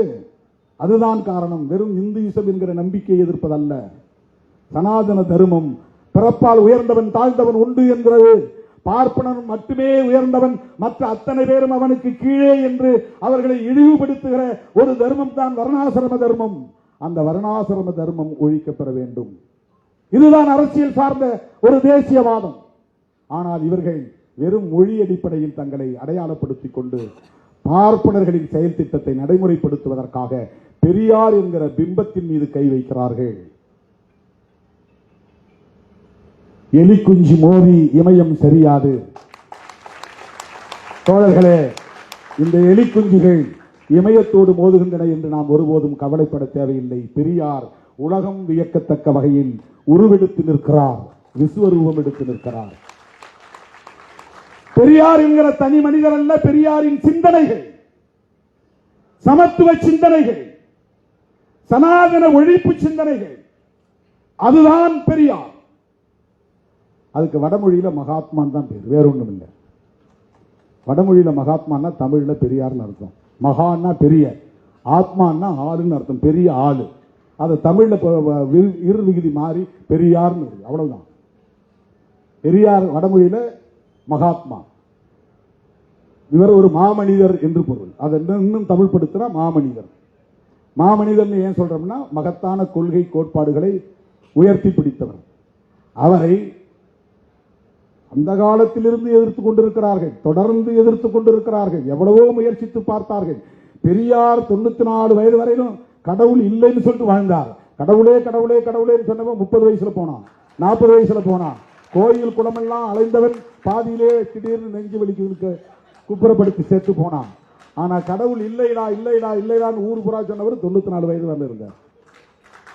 94 வயது வரல இருந்தார். அந்த நிமிஷம் வரையிலும் சாதி ஒழிப்பில் அவர் உறுதியாக இருந்தார். இப்போது சொல்லுங்கள், நம் தலைவர் யார்? அந்த பிம்பத்தை அசைக்க நினைப்பவர்கள் யார்? சிறுத்தைகளின் எதிரிகள். அவங்க திக எதிரிகள் கிடையாது, திமுக எதிரிகள் கிடையாது. இன்னைக்கு நான் பிரகடனப்படுத்துகிறேன், பெரியாரை எதிர்க்கிறவன் சிறுத்தைகளின் எதிரி. பெரியார் பிம்பத்தை அசைக்க நினைக்கிறவர்கள் சிறுத்தைகளின் எதிரிகள்.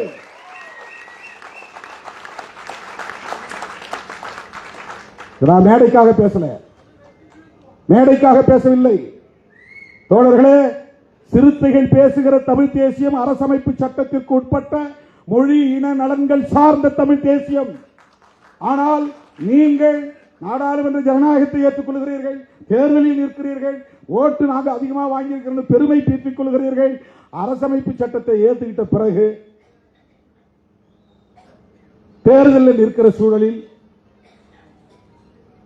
நீங்கள் பேசுவது தெலுங்கு எதிர்ப்பாகவும் கன்னட எதிர்ப்பாகவும் இருக்கிறது.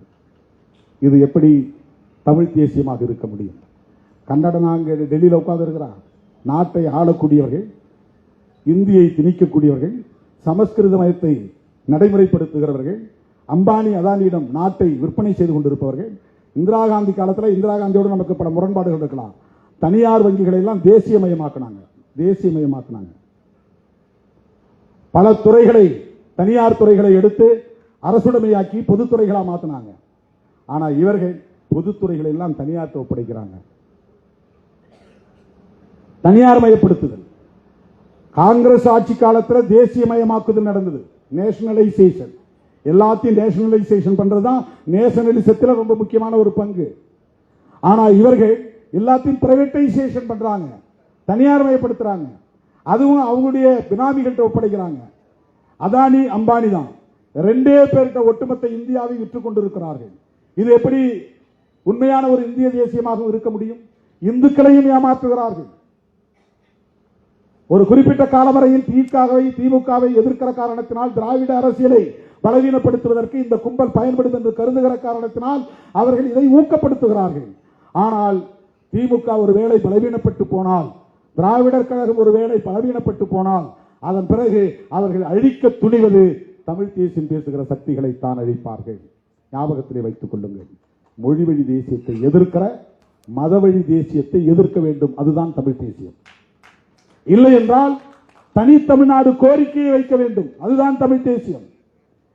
தங்களுடைய இந்துத்துவ தேசியத்திற்கு பிரபாகரன் அவர்களை துணைக்கு இழுக்கக்கூடாது, அவரை களங்கப்படுத்தக்கூடாது. அவர் பெரியாருக்கு எதிரானவர், திராவிடத்திற்கு எதிரானவர், திராவிட அரசியலுக்கு எதிரானவர் அல்லது திராவிட கட்சிகளுக்கு எதிரானவர் என்பதை போன்ற ஒரு திரிபுவாத அரசியலை இந்த மண்ணில் விதைப்பது மிகவும் ஆபத்தானது. அதை விடுதலை சிறுத்தைகள் வேடிக்கை பார்க்க மாட்டோம். எப்போதும் சொல்லுவது போல் சொல்லுகிறேன், தேர்தலில் நின்றாலும் நிற்காவிட்டாலும் நாங்கள் இந்த நிலைப்பாட்டில் எப்போதும் உறுதியாக இருப்போம். தேர்தலில் வென்றாலும் தோற்றாலும் நாங்கள் இந்த கருத்தியல் நிலைப்பாட்டில் எப்போதும் உறுதியாக இருப்போம். ஆகவே எந்த கடப்பாறையை கொண்டு வந்து திராவிட அடையாளமாக, சமத்துவ அடையாளமாக, திராவிடம் என்றால் சமத்துவம், திராவிடம் என்றால் சமூக நீதி, திராவிடம் என்றால் பார்ப்பனிய எதிர்ப்பு, திராவிடம் என்றால் ஆரிய எதிர்ப்பு, திராவிடம் என்றால் சனாதன எதிர்ப்பு, திராவிடம் என்றால் சகோதரத்துவம், திராவிடம் என்றால் அம்பேத்கரியம், திராவிடம் என்றால் பெரியாரியம். அதை அசைக்க யார் வந்தாலும், எந்த கடப்பாறையை தூக்கி கொண்டு வந்தாலும் சிறுத்தைகள் எதிர்கொள்வோம், களமாடுவோம் என்பதை சொல்லி இந்த வாய்ப்புக்கு நன்றி கூறி முடிக்கிறேன்.